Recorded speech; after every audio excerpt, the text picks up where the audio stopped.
Hello दोस्तों, तो हाजिर हूँ मैं आपके लिए एक नया ड्रामा के साथ जिसका नाम है save it for the honeymoon. बढ़ते हैं हमारे फर्स्ट एपिसोड की तरफ। एपिसोड की शुरुआत एक कॉन्फ्रेंस से होती है जिसमें हमारी फीमेल लीड ज़ियाओज़ाई काफी देर से पहुंची, लेकिन अभी इतनी भी देर नहीं हुई क्योंकि नए जनरल मैनेजर को अभी तक अनाउंस नहीं किया गया था और यही तो मेन चीज थी इस कॉन्फ्रेंस की। खैर, दूसरी तरफ नए जनरल मैनेजर को इंट्रोड्यूस करवाया जा रहा होता है जो कि हमारा मेल लीड जूहांग था। सभी उसे देखने के लिए बेताब होते हैं, लेकिन जब देखने की बारी आई तो चेयर खाली थी और ये देखकर सभी लोग हैरान रह गए। लेकिन मजे की बात ये थी कि जूहांग ज़ियाओज़ाई के पास फ्लर्ट करने के लिए पहुंच गया था। ये देखकर तो उस बेचारी की सांसें ही रुकने लग गई थी कि ये क्या हो रहा है। इसी के साथ उसे जाग आ जाती है और वो शुक्र करती है कि ये सब एक सपना था, लेकिन मैं इस तरह के सपने क्यों देख रही हूँ। तभी उसने देखा कि ऑफिस का टाइम हो चुका है तो फौरन से उठकर ऑफिस के लिए तैयार होने लगी। साथ ही हमें वो नरेटिव वॉइस में अपना इंट्रोडक्शन करवाते हुए कहती है कि मेरा नाम ज़ियाओज़ाई है, मेरा सबसे बड़ा ख्वाब पैसा कमाना है क्योंकि मैं अपने डैड को सपोर्ट करना चाहती हूँ और रिलेशनशिप जैसी चीजों के लिए मेरी लाइफ में कोई भी जगह नहीं, और वैसे भी इस दुनिया में कोई मिस्टर राइट नहीं, तो मैं हर एक लड़के को बारी बारी थोड़ी ना ट्राई कर सकती हूँ, ना तो मेरे पास इतनी एनर्जी है। इसलिए मैंने सोच लिया कि मैं अकेले ही रहने के लिए तैयार हूँ। लेकिन जब से इस नए जनरल मैनेजर ने हमारी कंपनी को ज्वाइन किया है ना, तब से तो मेरी रातों की नींदें ही उड़ गई। सामने से जूहांग भी आ रहा था जो कि अपनी तरफ से तो 3 पीस सूट पहने हुए था, लेकिन ज़ियाओज़ाई को वो बाथरूम में नजर आ रहा होता है। और यही तो मेन मसला था कि हर वक्त उसे जूहांग के रोमांटिक विजन्स आते रहते हैं। ये सब कुछ स्टार्ट हुआ आज से 2 हफ्ते पहले, और कैसे स्टार्ट हुआ ये जानने के लिए हमें फ्लैशबैक का सीन दिखाया गया। टीम बिल्डिंग के लिए नए जनरल मैनेजर ने सभी एम्प्लॉइज को एक हाई फाई रिजोर्ट में बुला लिया था। इसी बारे में ज़ियाओज़ाई अपनी फ्रेंड लिन को बता रही होती है कि नए बॉस को मैंने अभी तक देखा तो नहीं, पर वो कितना अच्छा है ना, देखो उसने हमें टीम बिल्डिंग के लिए इतने अच्छे रिजोर्ट में बुलाया है, जबकि पहले तो हम चीप से प्लेसेस में जाया करते थे। लिन भी इस बात से एग्री करती है। तभी ज़ियाओज़ाई को उसके सुपरवाइजर ने बुलाया और पूछने लगा कि वो जो न्यू लिकर तुमने बनाया है वो किधर है, तुम लेकर क्यों नहीं आई। बॉस स्पेशली इस टीम बिल्डिंग में उसे ट्राई करना चाहते थे, तुम फौरन से बार में जाओ और उसे लेकर आओ। उस बेचारी को गुस्सा तो काफी ज्यादा आ रहा होता है, लेकिन फिर भी उस लिकर को लेने के लिए बार में पहुंच जाए। साथ ही वो खुद से बड़बड़ाते हुए कहती है कि इस नए जनरल मैनेजर जूहांग ने तो मेरा जीना हराम कर दिया है। इतनी भूख लग रही है मुझे और फिर भी मुझे खाली पेट उसके लिए इधर उधर भागना पड़ रहा है। दूसरी तरफ जूहांग भी चेयर पर बैठा हुआ ये सारी बातें सुन रहा था, पर उसने मुड़कर नहीं देखा कि असल में ये कौन बदतमीज है जो उसके बारे में ये सब कुछ कह रहा है। उधर ज़ियाओज़ाई जब कुछ खाने के लिए चली जाती है तो इधर वेट्रेस ने गलती से उसका लिक्योर भी इधर जूहांग के सामने पेश कर दिया ताकि वो इसे टेस्ट कर पाए। इधर जूहांग किसी को टेस्ट कर रहा था और किसी को स्मेल करने के साथ ही डस्टबिन में फेंक देता है, ये कहते हुए कि ये बिल्कुल भी अच्छे नहीं लग रहे। तब तक ज़ियाओज़ाई भी अपने लिकर को ढूंढते ढूंढते पहुंच आई और गुस्से में पूछने लगी कि मेरा लिकर कहाँ है। तो वो बोला कि सब इस डस्टबिन में है, तो यकीनन तुम्हारा लिकर भी इसी में ही होगा। अगर रेड आर्ट डिपार्टमेंट की प्रोग्रेस इतनी ही अच्छी होती तो क्या इतने सारे एम्प्लॉइज को सस्पेंड किया जाता। ज़ियाओज़ाई ने अपने लिकर की बोतल उसके हाथ में देखी और फौरन उसे ले लेती है। कहने लगी कि मैं पूरे डिपार्टमेंट की गारंटी तो नहीं दे सकती, लेकिन ये लिकर मैंने बनाया है और तुम इसे टेस्ट किए बगैर बुरा नहीं कह सकते। इन दोनों के बीच में ये बहस चल ही रही थी कि दूसरी तरफ से सुपरवाइजर ने आकर पूछा कि जनरल मैनेजर जूहांग आप ठीक तो है ना। ये सुनकर तो बेचारी ज़ियाओज़ाई के होश ही उड़ गए कि जिससे वो इतनी देर तक बहस कर रही थी वो उसका नया बॉस है, जो कि उसे अब पता चला। नेक्स्ट सीन में स्विमिंग पूल में खड़े वो यही बातें कर रही थी कि उसने मेरे लिकर को टेस्ट किए बगैर बुरा कहा, कितना रूड इंसान है वो, पता नहीं उसे जनरल मैनेजर किसने बना दिया है। मैंने उसे जो भी कहा बिल्कुल ठीक कहा, भला इसमें मेरी क्या गलती, सारी गलती तो उसी की ही थी ना, और उस जैसे इंसान की वजह से मैं अपनी जॉब से रिजाइन क्यों दूं। अनफॉर्चुनेटली उसी स्विमिंग पूल में जूहांग भी होता है जो कि खामोशी से खड़ा इसकी बातें सुन रहा था। इधर ज़ियाओज़ाई अपने साथ बड़बड़ा रही होती है। काफी कुछ सुन लेने के बाद आखिरकार वो कहता है कि बस हो गया तुम्हारा, या फिर कुछ और भी कहना चाहती हो। उसे अपने सामने खड़े देखकर तो ज़ियाओज़ाई फौरन स्विमिंग पूल से बाहर निकल आई और पूछने लगी कि क्या आपने मेरी सारी बातें सुन ली, जिस पर उसने भी सर हिलाकर हाँ का जवाब दिया। अब तो वो हर हाल में यहाँ से निकलने की कर रही थी, लेकिन नर्वस हो जाने की वजह से बेचारी रास्ता भी भूल चुकी कि उसे जाना किस तरफ है। इसी नर्वसनेस के चक्कर में किसी एक तरफ जाने के बजाय वो वापस से स्विमिंग पूल में गिर गई। जूहांग भी यही देख रहा था कि आखिर इस लड़की को हो क्या गया है, लेकिन उसे स्विमिंग करना भी नहीं आ रहा था, इसलिए जूहांग उसे अपने हाथों में उठा लेता है और यहाँ ज़ियाओज़ाई उसकी बॉडी को फील करने लगी कि ये कितनी वार्म है। वो गुस्से में उसे अपना हाथ हटाने के लिए कहता है, लेकिन ज़ियाओज़ाई डिजी फील कर रही थी दी और साथ ही बेहोश हो गई। इस लड़की की अजीबोगरीब हरकतें जुहांग की कुछ समझ में नहीं आ रही थी। वो कहने लगा कि ना चाहते हुए भी मुझे तुम्हें याद रखना पड़ेगा। नेक्स्ट सीन अगली सुबह का दिखाया गया, जहाँ ज़ियाओज़ाई को लिन की कॉल आती है और साथ ही पूछने लगी कि तुम कहाँ हो, मैं तुम्हें कब से ढूंढ रही हूँ, कहीं पर नजर क्यों नहीं आ रही। जबकि ज़ियाओज़ाई ने जब इधर उधर देखा तो ये उसका रूम तो नहीं लग रहा था, बल्कि किसी मेल का रूम लगता है, जिससे वो समझ गई कि ये यकीनन उस खड़ूस बॉस का रूम होगा। नेक्स्ट सीन मीटिंग का दिखाया गया, जहाँ सभी एम्प्लॉइज को जुहांग से काफी ज्यादा डर लग रहा था, क्योंकि वो इन सबको डांटते हुए कहता है कि मैं तुम सबको 1 महीने का टाइम दे रहा हूँ, इसमें मुझे रेड आर्ट डिपार्टमेंट की अच्छी प्रोग्रेस चाहिए, अगर नहीं तो फिर तुम सभी लोग अपने लिए नई जॉब्स का बंदोबस्त कर लो। जबकि ज़ियाओज़ाई को उसे देखकर रोमांटिक इल्यूजन्स आ रहे थे। वो दिल ही दिल में कहती है कि ये बाथरोब पहनकर क्यों आया हुआ है। उसके लिए बॉस को देखना तक मुश्किल हो रहा था, क्योंकि वो अपने इल्यूजन्स पर कंट्रोल नहीं कर पा रही। खैर थोड़ी ही देर में मीटिंग एंड हो जाती है। उन सब के चले जाने के बाद यहाँ असिस्टेंट जुहांग से बात कर रहा था, लेकिन वो इस वक्त ज़ियाओज़ाई के बारे में सोच रहा होता है कि एक छोटी सी एम्प्लॉय होकर उसकी हिम्मत कैसे हुई मुझसे इस तरह रूड तरीके से बात करने की, और जिस तरह से वो अपने लिकर को डिपेंड कर रही थी, क्या सच में उसने बहुत अच्छा बनाया होगा। दूसरी तरफ ज़ियाओज़ाई ने लिन को सारी बातें बता दी थी, जिस पर वो इसे कहती है कि तुमने बॉस को पब्लिक में डांटा, इसके लिए तुम्हें उन्हें सॉरी करना चाहिए, वरना तो इसका नतीजा बुरा भी हो सकता है। जबकि ज़ियाओज़ाई बोली कि कभी तुम्हारे साथ ऐसा हुआ है क्या कि किसी लड़के ने कपड़े पहने हो लेकिन फिर भी वो तुम्हें कपड़ों के बगैर नजर आ रहा हो। इधर लिन उसके पास आते हुए बोली कि तुम्हें किसी पर क्रश हो गया है क्या, बताओ जरा कौन है वो। ज़ियाओज़ाई कहती है कि अरे यार तुम पागल हो गई हो क्या, भला मुझे किसी पर क्रश क्यों होने लगा, मुझे बस इस तरह के इल्यूजन्स आ रहे हैं। तो लिन कहने लगी कि इसकी तो 2 ही वजह हो सकती हैं, या तो तुम्हें किसी पागल कुत्ते ने काट लिया होगा, और दूसरा ऑप्शन वो उसके कान में बताती है कि या तो फिर तुम्हें नींद की जरूरत है, जल्दी जल्दी से सो जाओ और अपनी नींद पूरी करो। ज़ियाओज़ाई को भी यही लग रहा था कि शायद मुझे नींद की जरूरत है। लिन के बाहर जाने से पहले ही वो सो गई थी। नेक्स्ट सीन में जुहांग ज़ियाओज़ाई के उस लिकर को टेस्ट कर रहा था, जिसे टेस्ट किए बगैर ही उसने डस्टबिन में फेंक दिया था, और अब टेस्ट करने के बाद ही उसे पता चला कि ये इतना भी बुरा नहीं। थोड़ी देर के बाद ज़ियाओज़ाई के डोर पर नॉक हुआ, जो कि अभी भी उसी रिजॉर्ट में रुकी हुई थी। जब उसने डोर ओपन करके देखा तो वो कोई और नहीं बल्कि उसका खड़ूस बॉस होता है। अचानक से उसे देखकर पूछने लगी कि आप यहाँ, आपको किसी चीज की जरूरत थी क्या। तो वो बोला कि भला बॉस को भी अपने एम्प्लॉय से बात करने के लिए किसी रीजन की जरूरत होती है। ज़ियाओज़ाई ने भी उसे अंदर आने दे दिया, बगैर ये जाने कि असल में वो यहाँ करने क्या आया है। जबकि जुहांग बोला कि कल रात जब तुम बेहोश हो गई थी तो मुझे तुम्हें अपने रूम में ले जाना पड़ा, क्योंकि मुझे तुम्हारे रूम का पता नहीं था, इसलिए कुछ भी मिसअंडरस्टूड मत करना, हमारे बीच में ऐसा वैसा कुछ भी नहीं हुआ। ज़ियाओज़ाई ने उन बातों को तो मिसअंडरस्टूड नहीं किया, लेकिन फिलहाल जिस तरह जुहांग अपनी शर्ट उतारकर उसकी ओर बढ़ रहा होता है, ये उसे कुछ समझ नहीं आती। इवन के पीछे की तरफ चलते चलते ज़ियाओज़ाई बेड पर आ गिरी, और जुहांग भी उसके ऊपर आते हुए कहता है कि अभी तो आधी रात है, तुम जाग क्यों रही हो, थोड़ी देर और सो जाओ। ये कहने के साथ ही वो गायब हो जाता है, और इधर इसे भी रियलाइज हुआ कि ये सिर्फ मेरा इल्यूजन था, पर अब उसे डर लग रहा होता है और फौरन अपने रूम से बाहर चली आई। आधी रात होने की वजह से कोई भी कॉरिडोर में नहीं होता, लेकिन चलते चलते वो अचानक जुहांग से टकरा जाती है। वो भी इसे अचानक से देखकर पूछने लगा कि तुम ठीक तो हो ना, लेकिन जुहांग का चेहरा देखते साथ ही ज़ियाओज़ाई को दोबारा से रोमांटिक विजन्स आने लगते हैं, जहाँ जुहांग उसे कह रहा था कि जिस तरह तुम मुझे देख रही हो, तुम्हारी आंखें ही कह रही है कि तुम मुझे किस करना चाहती हो। ये कहकर वो उसकी तरफ बढ़ रहा होता है, जबकि ज़ियाओज़ाई उसे मना करती रही कि नहीं नहीं मेरे पास मत आओ। जबकि रियल में इधर जुहांग उसे देखकर यही सोच रहा था कि इसे क्या हो रहा है। पीछे वो किसी चीज से टकराने वाली होती है, और उसे बचाने के चक्कर में जुहांग ने उसका हाथ पकड़कर अपनी तरफ खींच दिया, और यहाँ दोनों ही जमीन पर आ गिरे।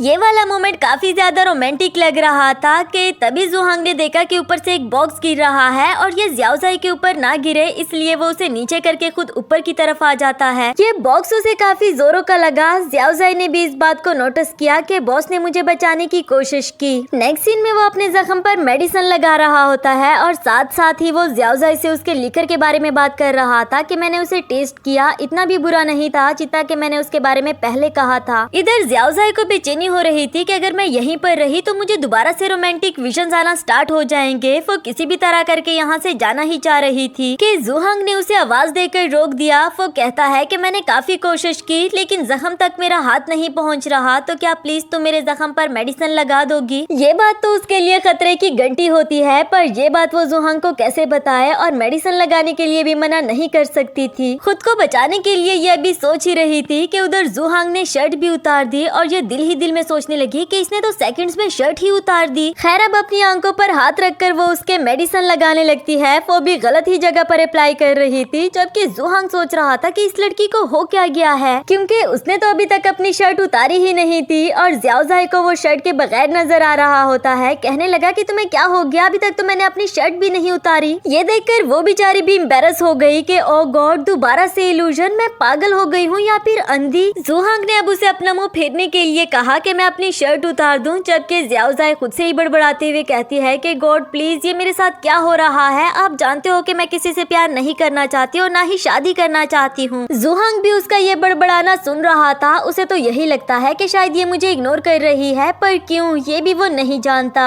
उधर ज़ियाओज़ाई भी अपनी आंखों पर पट्टी बांधकर खुद में थोड़ी सी हिम्मत ले आती है कि जो भी होगा बाद में देखा जाएगा, बस जल्दी से मैं मेडिसिन लगाकर यहाँ से निकल जाऊँ। लेकिन मेडिसिन लगाने के चक्कर में वो इतना जोर लगा देती है कि उस बेचारी की एक दो हड्डियां तो वैसे ही टूट गई। नेक्स्ट सीन में जुहांग उसे घर छोड़ने के लिए आता है और जाते जाते उसे कहने लगा कि ज़ियाओज़ाई, मैं तुम्हारे लिकर के बारे में बता रहा था कि वो इतना भी बुरा नहीं। ये कहते साथ ही वो वहाँ से चला गया। ज़ियाओज़ाई को समझ नहीं आती कि वो खड़ूस है या फिर उसमें एटीट्यूड इश्यूज है। खैर जब उसने आकर देखा तो उसके डैड काफी ड्रंक होकर दरवाजे के बाहर खड़े थे, लेकिन उन्हें देखकर इसे बिल्कुल भी अच्छा नहीं लगा और इसी के साथ हमारा ये वाला एपिसोड खत्म हुआ। हेलो दोस्तों, तो बढ़ते हैं इस सीरीज के सेकंड एपिसोड की तरफ। एपिसोड की शुरुआत में ज़ियाओज़ाई को मैसेज रिसीव हुआ कि आपके डैड ने उधार पर काफी खर्चा कर लिया है और बिल भी बढ़ चुका, तो हम चाहते हैं कि आप जल्द से जल्द इस बिल को पे करें। ज़ियाओज़ाई के पास इतने पैसे नहीं होते, इसलिए वो लिन को मैसेज करके उसे कुछ पैसे उधार मांग लेती है। नेक्स्ट सीन में सुबह सुबह जब जुहांग अपने रूम से बाहर आया तो उसे अपने घर में अपना दोस्त हाओलिंग नजर आया और उसे पूछने लगा कि तुम यहाँ क्या कर रहे हो। पहले तो वो मस्के लगाते हुए कहता है कि अरे पगले, अगर मैं ना होता तो तुम्हारे लिए ब्रेकफास्ट कौन बनाता। लेकिन आखिरकार वो सच भी बता ही देता है कि यार मेरे पेरेंट्स मेरे लिए ब्लाइंड डेट अरेंज कर रहे थे, इसलिए मैं तुम्हारे घर चुपने के लिए आ गया। यहाँ बातों ही बातों में जुहांग उससे पूछने लगा कि क्या कभी तुमने ऐसा कुछ टेस्ट किया है जिसका टेस्ट बहुत ही ज्यादा अलग हो, यानी कि इस पूरी दुनिया में तुमने कभी भी वैसा टेस्ट ना देखा हो। हाँ बोला कि हाँ, ऐसा टेस्ट जो बिल्कुल परफेक्ट हो, बिल्कुल ऐसा जैसा तुमने चाहा हो। ऐसा टेस्ट आज से 15 साल पहले चखा था ना मैंने, फर्स्ट लव का। यकीनन तुम भी फर्स्ट लव की ही बात कर रहे हो। जुहांग बोला कि अरे स्टूपिड, मैं लिकर की बात कर रहा हूँ। हाओलिंग भी ये सुनकर कहने लगा कि मैं तो भूल ही गया था कि तुम जैसा इंसान जिसे रोमांटिक तक होना नहीं आता, भला उसे फर्स्ट लव की ब्यूटी के बारे में क्या ही पता होगा। जुहांग को भी उसकी बात सुनकर गुस्सा आ गया कि ये बात तो ठीक है कि मैं असूलों पर चलने वाला आदमी हूँ, पर अब ऐसा भी नहीं कि मैं कोई कोल्ड ब्लड एनिमल हूँ। दूसरी तरफ ज़ियाओज़ाई ऑफिस पहुँच चुकी थी और सबसे पहले उसका सामना लिन से हुआ, जिसे वो बताती है कि मुझे पैसे रिसीव हो गए हैं। उसका शुक्रिया अदा किया और बताया कि मैं जल्दी ही वापस कर दूंगी। लिन जानती थी कि ज़ियाओज़ाई को हमेशा अपने डैड की वजह से कर्जे लेने पड़ जाते हैं। वो कहने लगी कि मैंने कब कहा कि मुझे जल्दी वापस चाहिए, इतनी भी टेंशन मत लो। आफ्टर दैट ज़ियाओज़ाई जब जनरल मैनेजर के ऑफिस तक पहुंची तो उसे दोबारा से वही रोमांटिक इल्यूशन होने लगा। पहले तो वो अपनी आंखें बंद करना चाह रही थी, लेकिन उसे ये भी कंफर्म नहीं होता कि ये इल्यूशन है या फिर सच में बॉस मेरे सामने खड़े हैं। जबकि जुहांगी से कह रहा था कि तुमने आने में देर कर दी, इसलिए अब तुम अंदर नहीं आ सकती। इसके बाद नेक्स्ट सीन में ज़ियाओज़ाई लैब में बैठकर लिकर बना रही थी और बॉस भी उसके सर पर खड़ा था, क्योंकि वो देखना चाहता है कि ये कौन कौन से इंग्रेडिएंट्स का यूज करती है। वो खुद से ही बड़बड़ाते हुए कहती है कि ये इल्यूशंस देख देख कर मैं तंग आ चुकी हूँ, आखिर कब तक ये सब कुछ चलेगा। कि दूसरी तरफ से फेक जुहांग दोबारा से पहुंच आया। अब एक तरफ बॉस सच में खड़ा था और दूसरी तरफ से उसे वो रोमांटिक सा इल्यूशन होने लगा, जिसे वो खत्म करने की कोशिश करती है। पर फेक जुहांग बोला कि काम करना कितना बोरिंग है ना, चलो हम कुछ और करते हैं। ज़ियाओज़ाई उसे इशारा करके यहाँ से जाने के लिए कह रही थी और दूसरी तरफ यहाँ रियल वाला जुहांग बोला कि ये तुम क्या कर रही हो, काम पर ध्यान क्यों नहीं दे रही। वो बेचारी अपना सर पकड़ कर बैठ गई कि अब ऐसी सिचुएशन में मैं अपने काम पर कैसे ध्यान दूं। नेक्स्ट सीन रात का दिखाया गया, जहां जुहांग बार में बैठा हुआ था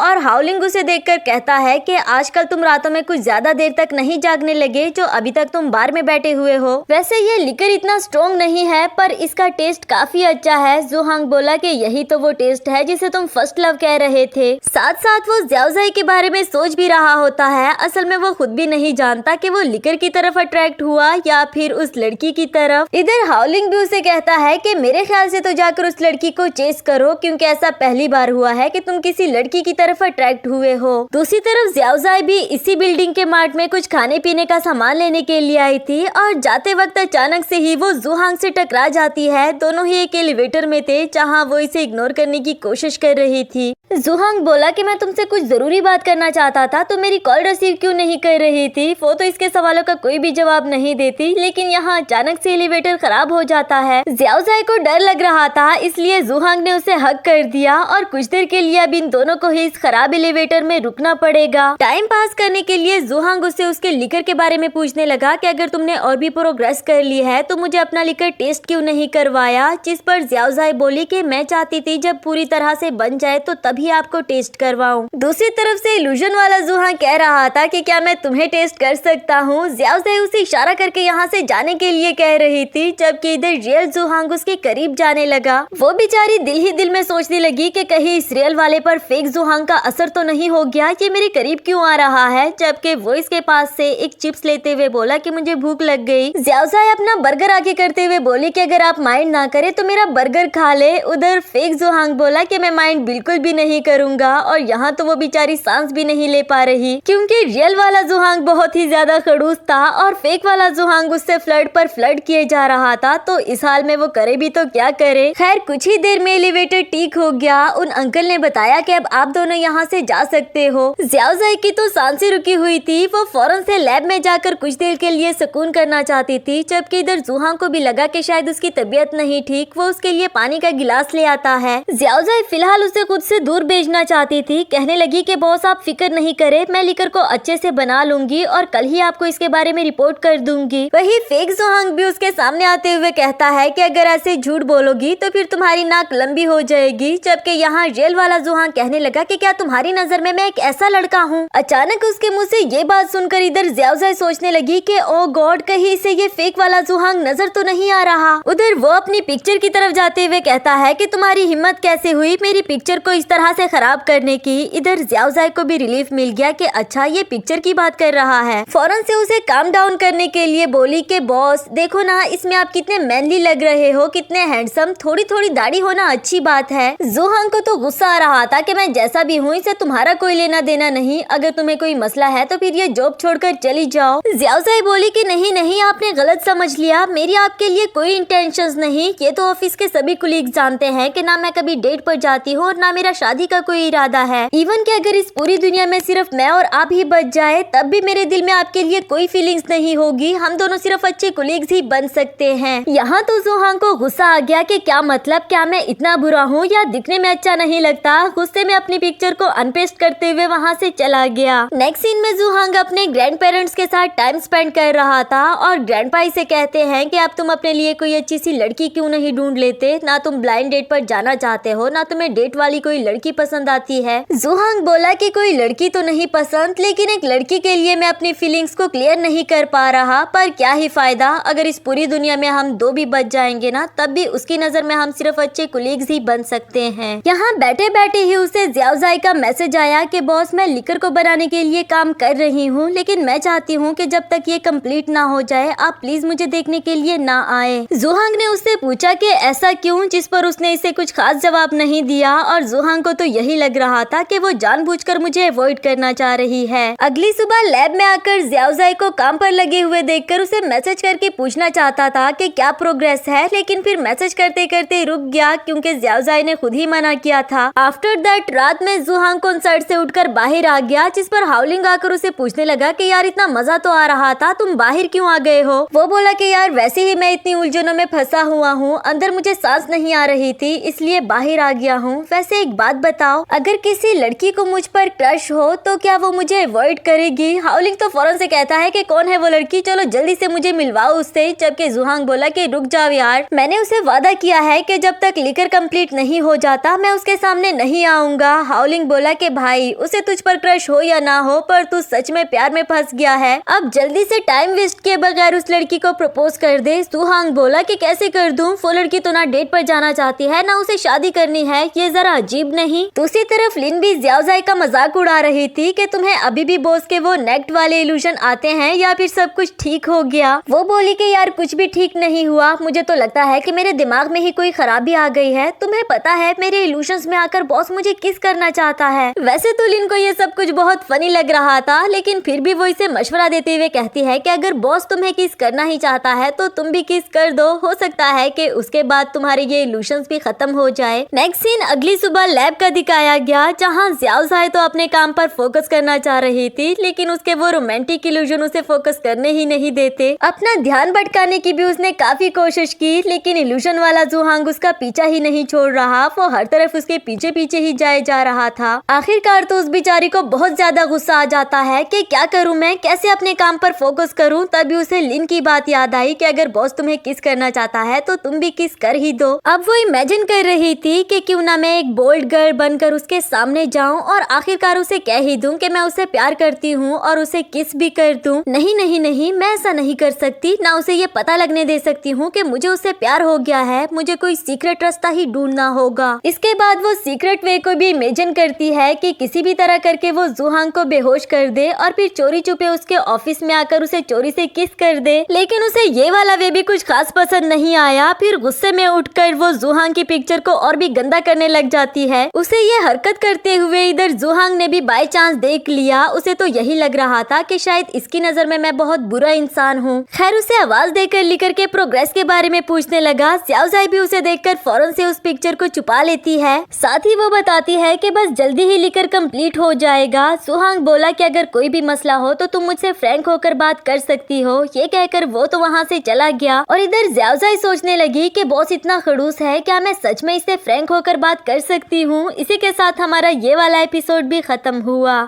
हेलो दोस्तों, तो बढ़ते हैं इस सीरीज के थर्ड एपिसोड की तरफ। एपिसोड की शुरुआत में ज़ियाओज़ाई बहुत खुश होकर ज़ुहांग के ऑफिस में भाग कर आते हुए कहती है कि बॉस मैंने पहले लिकर की बोतल बना ली और मैं आपको टेस्ट कराने के लिए लेकर आई हूँ। लेकिन उसने देखा कि वो तो ऑफिस में बैठे बैठे ही सोया पड़ा हुआ है, तो उसे देखकर पहले तो वो ये कंफर्म करना चाह रही थी कि ये रियल भी है या फिर मेरा फेक इल्यूजन। टच करने पर जब उसे पता चला कि ये रियल ज़ुहांग है तो उसे लिन की बात याद आ जाती है कि अगर तुम इन इल्यूजन से जान छुड़ाना चाहती हो तो उसे किस कर ही दो। तो ये सोचने लगी कि गॉड ने मुझे मौका दे दिया है इसे चोरी छुपे किस करने का, तो फौरन से अपनी आंखें बंद करके उसे किस करने ही वाली थी कि तभी अचानक से ज़ुहांग की आंखें खुल गई। उसने इसे देख लिया मगर फिर फौरन से अपनी आंखें बंद कर देता है क्योंकि वो भी ऐसा ही कुछ चाहता था। पर उसकी उम्मीदों पर पानी फिर गया क्योंकि ज़ियाओज़ाई उसे किस करने की हिम्मत नहीं कर पा रही थी। वो फौरन से पीछे हट जाती है और जल्दी जल्दी उसके ऑफिस से बाहर निकल आई। उसके जाने के बाद इधर ज़ुहांग सोचने लगा कि क्या वो सच में मुझे किस करना चाहती थी या बस ये सिर्फ मेरी गलतफहमी है। नेक्स्ट सीन में सुपरवाइजर वैन अपने लिए एक नई जॉब ढूंढ रहा था। ज़ियाओज़ाई ने जब देखा तो वो पूछने लगी कि ये आप क्या कर रहे हैं, क्या आप ये जॉब छोड़ना चाहते हो। तो वो बोले कि तुम्हें पता तो है कि मैं बॉस के एक्सपेक्टेशंस के अकॉर्डिंग कोई भी लिकर नहीं बना पाया और ये बात भी तुम बहुत अच्छे से जानती हो कि बॉस को यूजलेस लोगों को रखना नहीं पसंद। अब इससे पहले कि वो मुझे जॉब से बाहर निकाले मैं खुद ही जॉब ढूंढ लेता हूँ क्योंकि मेरी फैमिली है, मुझे उनको भी तो सपोर्ट करना होगा।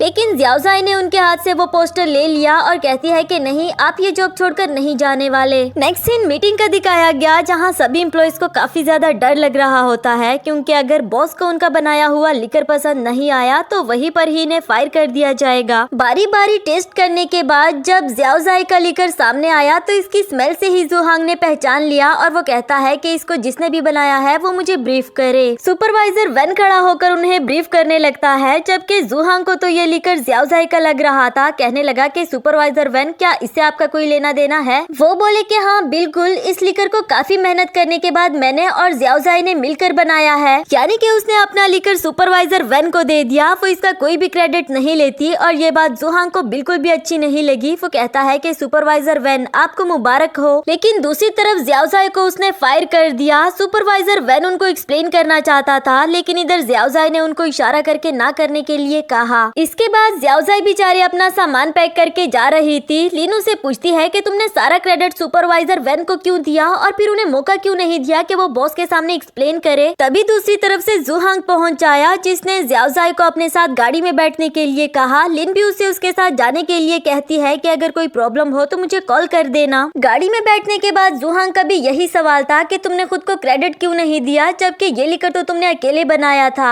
ज़ियाओज़ाई उसे कैसे बताती, लेकिन तभी उसे जुहांग की बात याद आ जाती है कि कभी कभी फ्रैंकली बात करना अच्छा होता है। तो वो इसे कहने लगी कि मैं आपको कहीं ले जाना चाहती हूँ, क्या आप मेरे साथ चलोगे। नेक्स्ट सीन में वो जुहांग को एक पार्क में ले आई थी उसे कुछ दिखाने के लिए कि वो देखो। जुहांग बोला कि वो तो सुपरवाइजर वेन है ना। ये बोली कि हाँ बिल्कुल, वो हर वीकेंड पर अपनी बेटी को यहाँ फन के लिए लेकर आते हैं। चाहे वो हमारे डिपार्टमेंट के अच्छे सुपरवाइजर नहीं, लेकिन वो अच्छे बाप तो है ना, और मैं नहीं चाहती कि उनके हाथ से ये जॉब भी चली जाए। यहाँ जुहांग को अपनी कुछ पुरानी मेमोरीज याद आती है, जिससे कि ऐसा लग रहा था कि वो अनाथ आश्रम में पला बड़ा है और हमेशा से ही पेरेंट्स का प्यार देखने के लिए तरसा हो। खैर ये सब कुछ देखने के बाद अब उसने अपना डिसीजन बदल दिया था ज़ियाओज़ाई को फायर करने का, लेकिन उसकी एक शर्त थी कि तुम्हें खुद को भी क्रेडिट देना होगा। और इसके बाद वो एक रिक्वेस्ट भी करता है। जब ज़ियाओज़ाई ने पूछा कि क्या रिक्वेस्ट, तो वो बोला कि प्लीज आइंदा मुझे अवॉइड मत करना। अब ज़ियाओज़ाई उसे कैसे बताए कि मैं तुम्हें क्यों अवॉइड करती हूँ। बात बदलने के लिए कहती है कि आपको भूख लगी होगी ना, चलो मैं आपको अपने सीक्रेट बेस पर ले जाऊँ कुछ खाने के लिए। इसके बाद दोनों ही जब उस रेस्टोरेंट पहुंचे तो उस रेस्टोरेंट को चलाने वाली आंटी जुहांग को देखकर कहती है कि तुम तो कितने सालों के बाद यहाँ पर आए हो। वो बोला कि असल में मैं अब्रॉड गया था। ज़ियाओज़ाई पूछने लगी कि मतलब तुम भी यहाँ के रेगुलर कस्टमर हो, जिस पर उसने सर हिलाकर हाँ का जवाब दिया। आंटी उन दोनों को साथ में देखकर खुश हो रही थी, क्योंकि उनको लगता है कि ये दोनों गर्लफ्रेंड बॉयफ्रेंड है। कहने लगी कि ज़ियाओज़ाई तुम जो टारगेट अचीव करना चाह रही थी, मेरे ख्याल से तुमने अचीव कर लिया है। सच कहूँ ना तो तुम दोनों एक दूसरे को डिजर्व करते हो। जुहांग आंटी का मतलब समझ गया था, जबकि ज़ियाओज़ाई उनको क्लियर करने के लिए कहती है कि असल में मैं इस लिकर की बात कर रही थी। मैंने इस टारगेट को अचीव कर लिया और मैंने इसे स्नो लिकर का नाम दिया है। अब आंटी भी थोड़ी एम्बेरस हो गई और फौरन से इनके लिए खाना लेने को चली गई। खैर यहाँ जिस तरह जुहांग उसे देख रहा था, इससे ये बात तो साबित हो जाती है कि वो उसके लिए फील करने लगा है और किसी हद तक वो ये बात जान चुका, लेकिन इतनी जल्दी उसे बताने की हिम्मत नहीं कर पा रहा। दूसरी तरफ ज़ियाओज़ाई भी ज्यादा कंफर्टेबल नहीं थी, क्योंकि अभी तक भी उसके इल्यूजन्स वाला मसला खत्म नहीं हुआ। अगली सुबह जब ज़ियाओज़ाई ऑफिस पहुंची तो लिन उसे देखकर कहने लगी कि ये सब कुछ हो क्या रहा है। एक दफा तो बॉस ने तुम्हें फायर कर दिया, फिर इतनी जल्दी कैसे मान गए तुम्हें दोबारा जॉब पर रखने के लिए। ज़ियाओज़ाई कहती है कि इसमें इतना हैरान होने की क्या बात, मैं टैलेंटेड हूँ और बॉस को नजर आ रहा है। लेकिन लिन इतनी आसानी से नहीं मानती। वो कहती है कि तुम मानो या ना मानो, बॉस को तुमसे प्यार हो चुका है और तुम भी बड़ा कहती थी कि तुम्हें रिलेशनशिप में नहीं आना, लेकिन आजकल तुम भी बॉस के बहुत करीब होती जा रही हो। ज़ियाओज़ाई बोली कि नहीं तुम पागल हो गई हो क्या, वो तो अगर घुटने टेक कर भी मुझे अपने साथ डेट पर जाने के लिए कहे ना, मैं तब भी ना मानूं। और ये बात पीछे ही खड़े जुहांग ने भी सुन ली, जिससे उसे काफी ज्यादा गुस्सा आ जाता है। इसके बाद ऑफ टाइम में वो गाड़ी में बैठकर ज़ियाओज़ाई का वेट कर रहा था कि मैं उसे घर छोड़ने के लिए लिफ्ट दूंगा, लेकिन वो तो आते साथ ही किसी के साथ बाइक पर बैठकर वहाँ से चली गई। जुहांग को काफी ज्यादा गुस्सा आ जाता है और उन दोनों को फॉलो करने लगा, यहाँ तक कि दोनों बाइक से उतरकर ज़ियाओज़ाई के घर जाते हैं। अब बेचारे जुहांग को तो रात को भी नींद नहीं आ रही थी, यही सोच सोच कर कि आखिर वो लड़का इसका क्या लगता है। शायद कल सुबह वो मुझे उस लड़के के बारे में एक्सप्लेन करे, पर क्यों एक्सप्लेन करेगी, आखिर हम दोनों का रिश्ता ही क्या है। अगली सुबह ज़ियाओज़ाई भागते हुए कुछ डॉक्यूमेंट्स लेकर आती है, जबकि 1 मिनट लेट हो जाने पर भी जुहांग ने उसे डांटना शुरू कर दिया कि तुम्हें पता तो है आज हमारी कितनी इंपॉर्टेंट मीटिंग है। ये कहकर वो जाने लगा। ज़ियाओज़ाई सोच रही थी कि एक तो डॉक्यूमेंट्स भी खुद ही घर छोड़कर आया और अब मुझे डांट रहा है, कल तक तो टीकता पता नहीं आज इसे क्या हो गया। नेक्स्ट सीन में हमें एक नए कैरेक्टर जिनो को दिखाया जाता है, जो वैसे तो एक फेमस सेलिब्रिटी था, लेकिन उस बेचारे की गर्लफ्रेंड उसे बिल्कुल भी भाव नहीं देती। आज वो इस होटल में अपनी गर्लफ्रेंड को बर्थडे विश करने के लिए आया है, जबकि उसने इसे गलत रूम का एड्रेस दे दिया था और यहाँ भी बेचारे को एम्बेरस होना पड़ा। अब उसे गुस्सा आता है कि यार सबके लिए मैं इतना बड़ा सेलिब्रिटी हूँ, लेकिन ये लड़की पता नहीं ये कब मुझे एक्सेप्ट करेगी। नेक्स्ट सीन में जुहांग जिनो की सेक्रेटरी से अपने लीकर की प्रमोशन की बात कर रहा था, लेकिन वो कुछ खास राजी नहीं होती। ज़ियाओज़ाई भी चुपके से देख रही थी कि आखिर इस मीटिंग का रिजल्ट क्या निकलता है और इसके बारे में वो कुलीग्स को भी बता रही थी कि यहाँ क्या चल रहा है। तभी बाय चांस जिनो उससे टकरा दिया, जिससे उसका फोन नीचे गिर जाता है और जिनो को तो देखकर सब उसकी पिक्चर्स क्लिक करने लगे। आखिर वो इतना फेमस सेलिब्रिटी था। अब अपना इमेज बचाने के लिए वो एक्टिंग करने लगा जैसे ज़ियाओज़ाई उसकी गर्लफ्रेंड हो। वो कहता है कि बेबी तुम नाराज क्यों हो रही हो, हम इस बारे में घर चलकर देखकर बात करते हैं ना, लेकिन इतने सारे लोगों के कैमरास देखकर उसे सोशल एंजाइटी होने लगी। साथ ही उसे एक बचपन का इंसिडेंट भी याद आता है जिसकी वजह से उसे ये सोशल एंजाइटी स्टार्ट हुई थी। किसी भी तरह अपनी जान छुड़ाकर वो यहाँ से भाग निकली। जुहांग भी देख रहा था कि आखिर इससे हुआ क्या, फौरन उसके पीछे चला जाता है। उसके पास जाकर पूछने लगा कि तुम ठीक तो हो ना,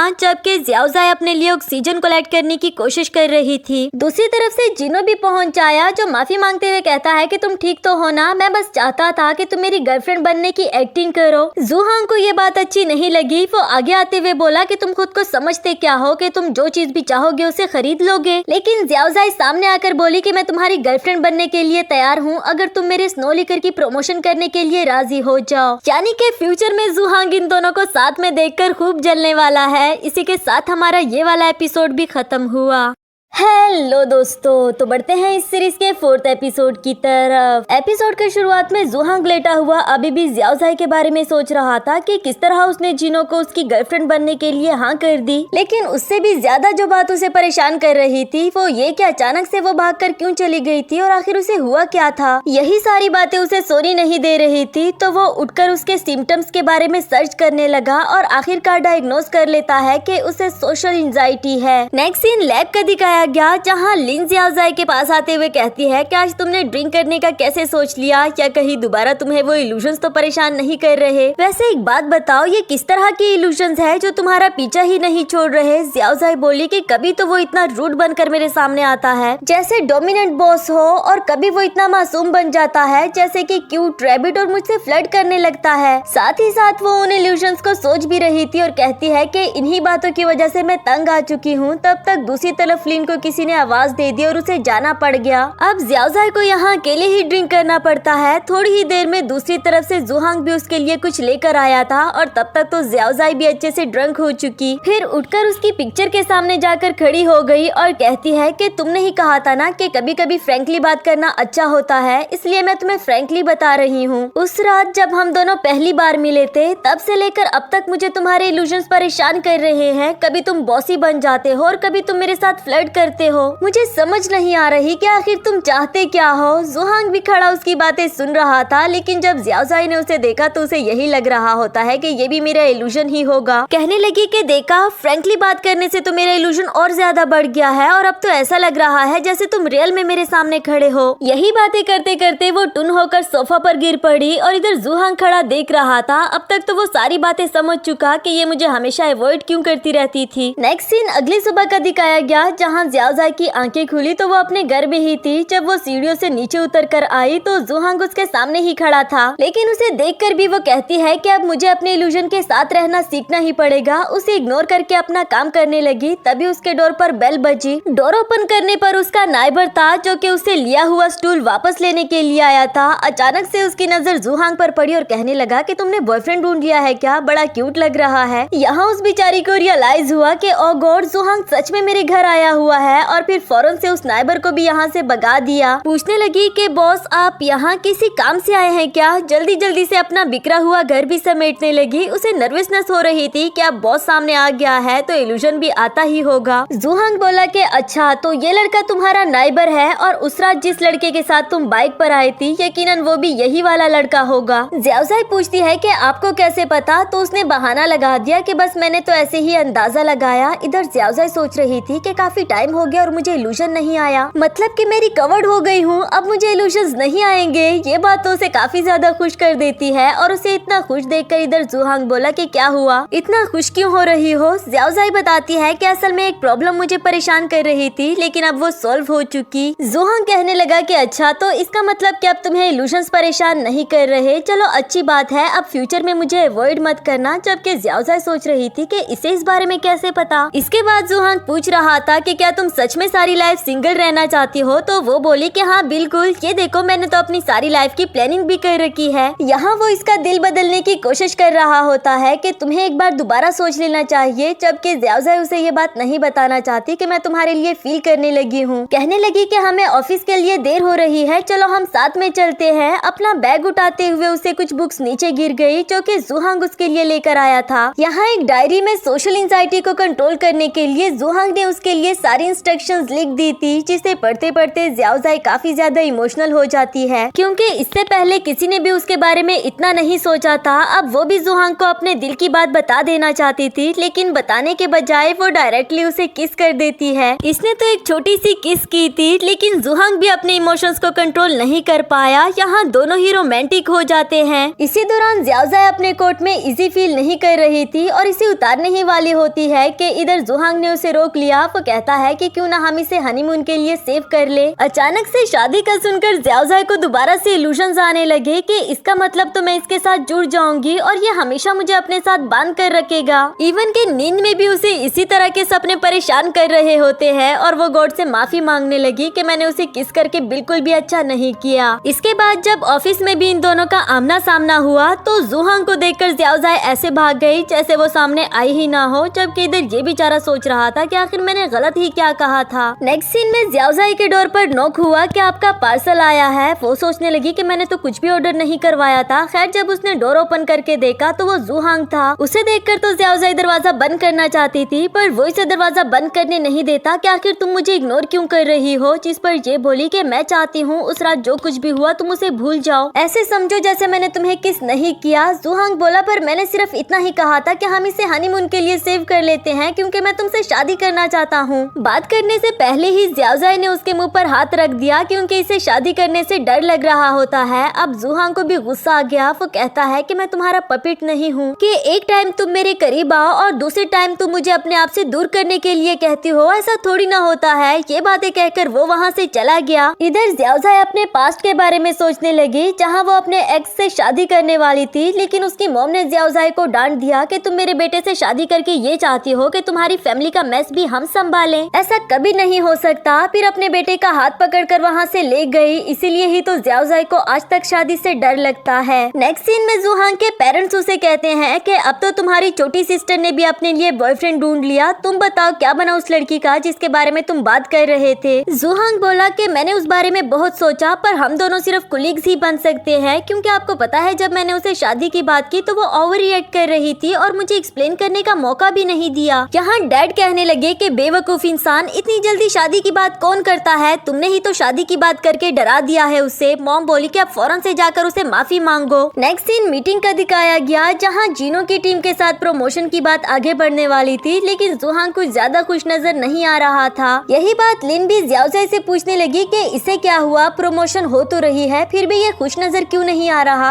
अब वो बेचारी इसे क्या ही बताती, जबकि जीनो तेजी से अपना मोबाइल टेबल पर पटक देता है क्योंकि उसके और उसकी गर्लफ्रेंड के बीच में अलग ही मसले चल रहे थे और जुहांग को भी उसे बर्दाश्त करना पड़ रहा होता है। नेक्स्ट सीन में ज़ियाओज़ाई लिन के साथ खड़ी बातें कर रही थी कि पीछे से उसका एक्स बॉयफ्रेंड पहुंच आया, जो कि लिन के साथ अपनी फ्रेंडशिप बढ़ाने की कोशिश कर रहा था। आखिर उन लोगों की कंपनी जीनो के साथ कोलैबोरेशन जो करने वाली है, असल में वो भी बीच में अपना फायदा देखने की कोशिश कर रहा था। जबकि लिन बोली कि ये कोलैबोरेशन उसी इंसान की वजह से पॉसिबल हुई जिसे तुम नफरत करते हो, यानी कि ज़ियाओज़ाई। फिर उसे इग्नोर करते हुए ज़ियाओज़ाई का हाथ पकड़कर उसे अपने साथ ले आई। यहाँ बैठकर दोनों लंच करने के साथ साथ बातें कर रही होती हैं कि तभी अचानक से एक मोबाइल उड़ता उड़ता इनके खाने में आ गिरा। ज़ियाओज़ाई बोली कि ओ गॉड, ये किसका मोबाइल है, मेरा सारा खाना नीचे गिर गया। जब इन दोनों ने जाकर देखा तो जीनो साइड पर बैठा रो रहा था कि ये हमेशा मेरे साथ इस तरह करती है, क्या मैं अच्छा नहीं हूँ। इधर लिन उसे देखकर कहने लगी कि ज़ियाओज़ाई देखो तुम्हारा बॉयफ्रेंड बेचारा रो रहा है, जाकर उसे हौसला दो। वो बोली कि मेरा मजाक बनाना बंद करो, मेरी लाइफ में कम मैस पड़ा हुआ है क्या जो अब मैं इसे भी संभालूं। ये कहकर वो वहाँ से चली गई, जबकि लिन उसके पास आकर उसका मोबाइल वापस करती है। जीनो बोला कि क्या मैं क्यूट नहीं हूँ, इतना हैंडसम तो हूँ, इसके बावजूद भी वो मुझे इतना इग्नोर करती है। लेकिन फिर जैसे ही उसे अपनी गर्लफ्रेंड का मैसेज आया तो वो बहुत ज्यादा खुश हो गया कि उसने मुझे मैसेज किया, फौरन से रिप्लाई देने वाला था। लिन ने उसके हाथ से फोन ले लिया कि यही तो तुम्हारा मसला है, 5 मिनट लेट रिप्लाई दे दोगे तो कोई मर नहीं जाओगे तुम। उसकी गर्लफ्रेंड की कॉल आ जाती है, जिस पर लिन ने उसका फोन वापस कर दिया और वो भी मजे मजे से बात करना स्टार्ट कर देता है जैसे वो बिल्कुल भी गुस्सा नहीं था। नेक्स्ट सीन में ज़ियाओज़ाई लैब में बैठकर काम कर रही थी और जुहांग उसे बाहर से देखकर सोच रहा होता है कि इसे कैसे मनाऊं, ये झूठ भी नहीं बोल सकता कि मुझे शादी नहीं करनी। यहाँ एम्प्लॉइज को देखकर वो जल्दी से कॉल पर बात करना स्टार्ट कर देता है कि मैं यहाँ ज़ियाओज़ाई को देखने थोड़ी ना आया हूँ। कुछ ही देर में जीनो भी पहुँच आया जो ज़ियाओज़ाई के बारे में पूछ रहा था। जुहांग को उस पर गुस्सा तो काफी आया, लेकिन फिर भी उसे लैब में ले ही आता है। यहाँ जीनो ज़ियाओज़ाई से कहता कहता है कि अब जब मैं तुम्हारे लिकर की प्रमोशन कर ही रहा हूँ तो तुम्हें भी मेरी गर्लफ्रेंड की एक्टिंग स्टार्ट कर देनी चाहिए। जुहांग को वैसे भी गुस्सा आ रहा था, बीच में कहने लगा कि मैं यहाँ का बॉस जरूर हूँ लेकिन मैं अपने एम्प्लॉइज को इस तरह का कोई भी काम करने के लिए फोर्स नहीं कर सकता। क्यों सुपरवाइजर वैन, मैं ठीक कह रहा हूँ ना। दूसरी तरफ से ज़्याओज़ाई बोली कि हाँ मुझे याद है, तुम्हारी गर्लफ्रेंड बनने के लिए मैंने जबान दी थी, अब मैं अपनी जबान से थोड़ी ना पिट सकती हूँ। क्यों सुपरवाइजर वैन, मैं ठीक कह रही हूँ ना। वो बेचारा ना तो ना कह पा रहा था और ना हाँ कह सकता है, खामखा बीच में फंस गया। इधर जिनो कहने लगा तो फिर देर किस बात की, उसका हाथ पकड़ करके कहता है कि चलो फिर एक्टिंग स्टार्ट करे। जिस तरह वो जबरदस्ती ज़्याओज़ाई के साथ पिक्चर्स बना रहा होता है, इधर जुहांग को देखकर काफी ज्यादा गुस्सा आ रहा था लेकिन वो बेचारा कह भी क्या सकता है। नेक्स्ट सीन में जुहांग सोशल मीडिया पर उनकी बाकी पिक्चर्स और वीडियोस भी देख रहा था जो उसे बिल्कुल भी अच्छा नहीं लगता। लेकिन इसी दौरान उसने एक बात नोटिस की कि ज़्याओज़ाई बार बार अपने फीट्स को रब कर रही है। इसका मतलब ये हुआ कि वो इन शूज में बिल्कुल भी कंफर्टेबल नहीं और यकीनन इससे उसको चोट भी लग गई होगी। जबकि उस उल्लू के पट्टे जिनो को इस बात से कोई फर्क नहीं पड़ रहा, वो जबरदस्ती उसके साथ वीडियोस बनाना चाह रहा है। ये वाली बात जुहांग को और भी ज्यादा गुस्सा दिला देती है। लेकिन फिर भी ज़्याओज़ाई को ये सब कुछ करने के लिए वो कैसे मना करता, क्योंकि ये फैसला तो उसका अपना ही था। इसी के साथ हमारा ये वाला एपिसोड भी खत्म हुआ।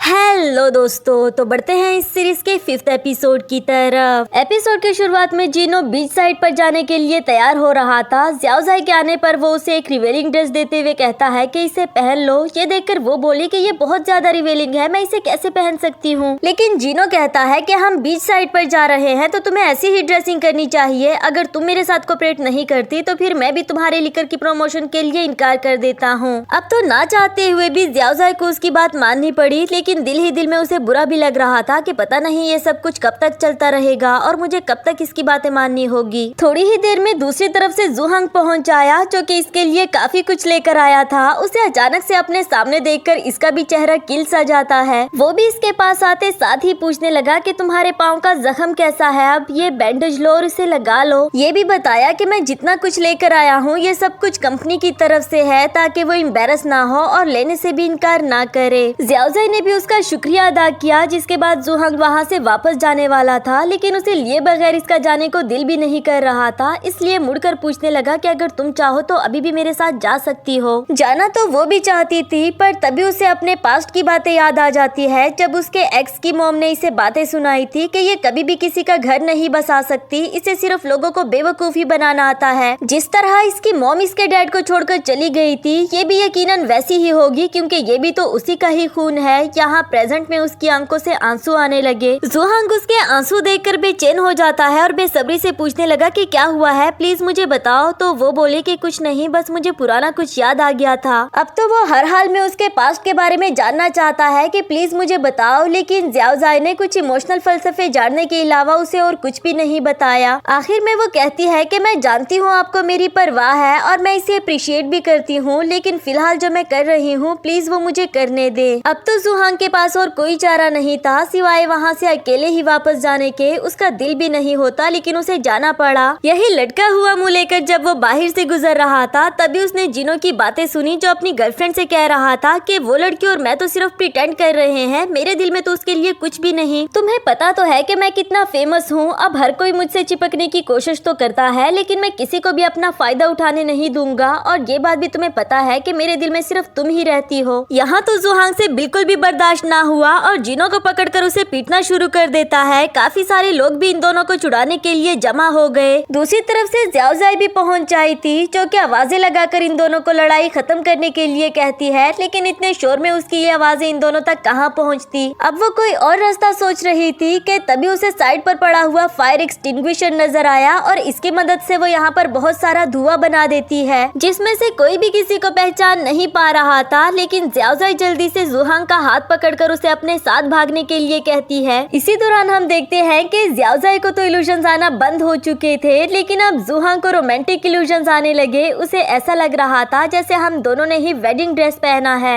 और ज़्याओज़ाई उसे यहाँ से बहुत दूर ले जाना चाह रही है। नेक्स्ट सीन में दोनों ही गाड़ी में वापस पहुँच आए थे जहाँ जुहांग बोला कि आज पहली बार मुझे किसी लड़की ने बचाया। जरा अजीब तो लगा लेकिन मजा आया। इधर ज़्याओज़ाई दिल ही दिल में कहती है कि ये पहली और आखिरी बार ही समझो। तो जुहांग बोला कि हाँ हाँ मैं जानता हूँ। खैर तुम्हारा बहुत शुक्रिया, चलो अब मैं चलता हूँ। उसे इस बात की भी खुशी हो रही थी कि मैं जियाओजाई को अपने साथ ले आया, जबकि पीछे से वो आवाज देते हुए बोले कि तुम कहाँ जा रहे हो, ये गाड़ी तो तुम्हारी ही है। इसके बाद नेक्स्ट सीन में जुहांग को नींद नहीं आ रही थी क्योंकि वो जियाओजाई के बारे में ही सोच रहा होता है और कभी तो वो उसे मैसेज करते करते ही रुक जाता। अगली सुबह लिन जिनो से मिलने के लिए आई थी और आते साथ ही उसके पास पेपर्स फेंकते हुए बोली कि ये कैंसिलेशन एग्रीमेंट है, जल्दी से इसे साइन कर लो। वो बेचारा तो उजड़ी हुई बेवा की तरह बैठा हुआ था। कहने लगा कि बैठकर मेरे साथ खाना खा लो, वैसे भी जिसे मैंने इनवाइट किया है वो तो आने वाली है नहीं। जिस पर लिन बोली कि तुमने जो मेरी बेस्टी और मेरे बॉस के साथ किया, तुम्हें लगता है कि अभी भी मैं तुम्हारे साथ यहाँ पर बैठकर खाना खाऊंगी? तब तक दूसरी तरफ से वेट्रेस एक इटालियन डिश ले आई जो कि दिखने में ही काफी यमी लग रहा था और लिन भी काफी फूडी होती है। कहने लगी कि मैंने इरादा बदल लिया है, अब मैं तुम्हारे साथ बैठकर खाना खा लेती हूँ और फौरन वहाँ बैठ गई। उधर जिनो ने भी अपने दुखड़े सुनाना शुरू कर दिए कि तुम्हें पता है मेरी गर्लफ्रेंड एक एक्ट्रेस है और अब उसने मुझे छोड़ दिया, उसका अफेयर किसी डायरेक्टर के साथ चलने लग गया है।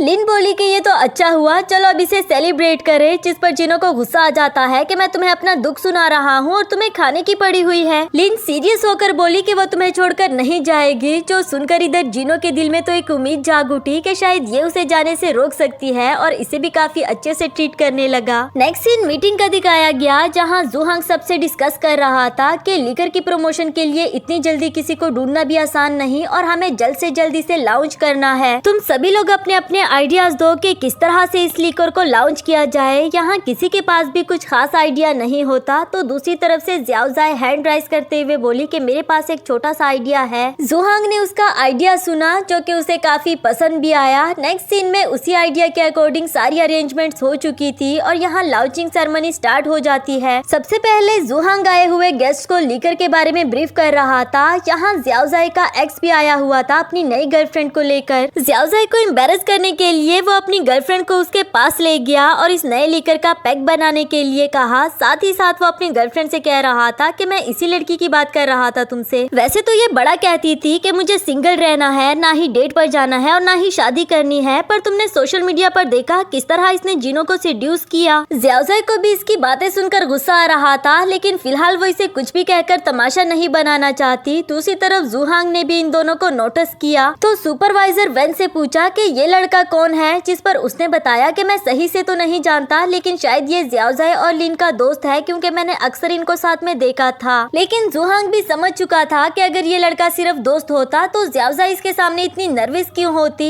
इधर जियाओजाई से कह रही थी कि मैं और जिनो सिर्फ वर्क पार्टनर्स हैं और कुछ भी नहीं, जबकि वो लड़का कहता है कि तुम हमेशा के लिए अकेले रहना ही डिजर्व करती हो। तब तक दूसरी तरफ से जुहांग ने इसे एक नेकलेस पहना दिया और कहने लगा कि ये मेरी तरफ से तुम्हारे लिए आज का गिफ्ट। जियाओजाई अचानक से उसे अपने इतने करीब देखकर धीरे से पूछने लगी कि ये तुम क्या कर रहे हो, जबकि जुहांग उस लड़के से कहने लगा कि ये मेरी गर्लफ्रेंड है, क्या तुम्हें इसे कोई मसला है। जो सुनकर एक्स बॉयफ्रेंड इसे टोंट मारने लगा कि तुम्हारा बॉस उस जिनो से कहीं ज्यादा हैंडसम और रिच है, तुमने इसे भी सेड्यूस करना नहीं छोड़ा। काफी सारे लोग भी जमा हो जाते हैं जो कि इनके बारे में ही बात कर रहे थे। जियाओजाई को तो वैसे भी सोशल एंजाइटी थी, इतने सारे लोगों को देखकर वो फौरन यहाँ से भाग निकली। जुहांग भी उसके पीछे जाकर पूछता है कि तुम ठीक हो ना, जिस पर वो कहने लगी कि तुम्हें क्या जरूरत थी ये सारा ड्रामा करने की। और जुहांग बोला कि तुम्हारा एक्स बॉयफ्रेंड तुम्हें ऐसे ट्रीट कर रहा था, मुझे ये अच्छा नहीं लगा। जबकि जियाओजाई कहती है कि पहली बात तो ये कि वो मेरा नहीं बल्कि लिन का एक्स बॉयफ्रेंड है और अगर वो मेरा एक्स बॉयफ्रेंड होता भी तो उसे बचने के लिए मुझे किसी रिच बॉयफ्रेंड के हेल्प की जरूरत नहीं थी।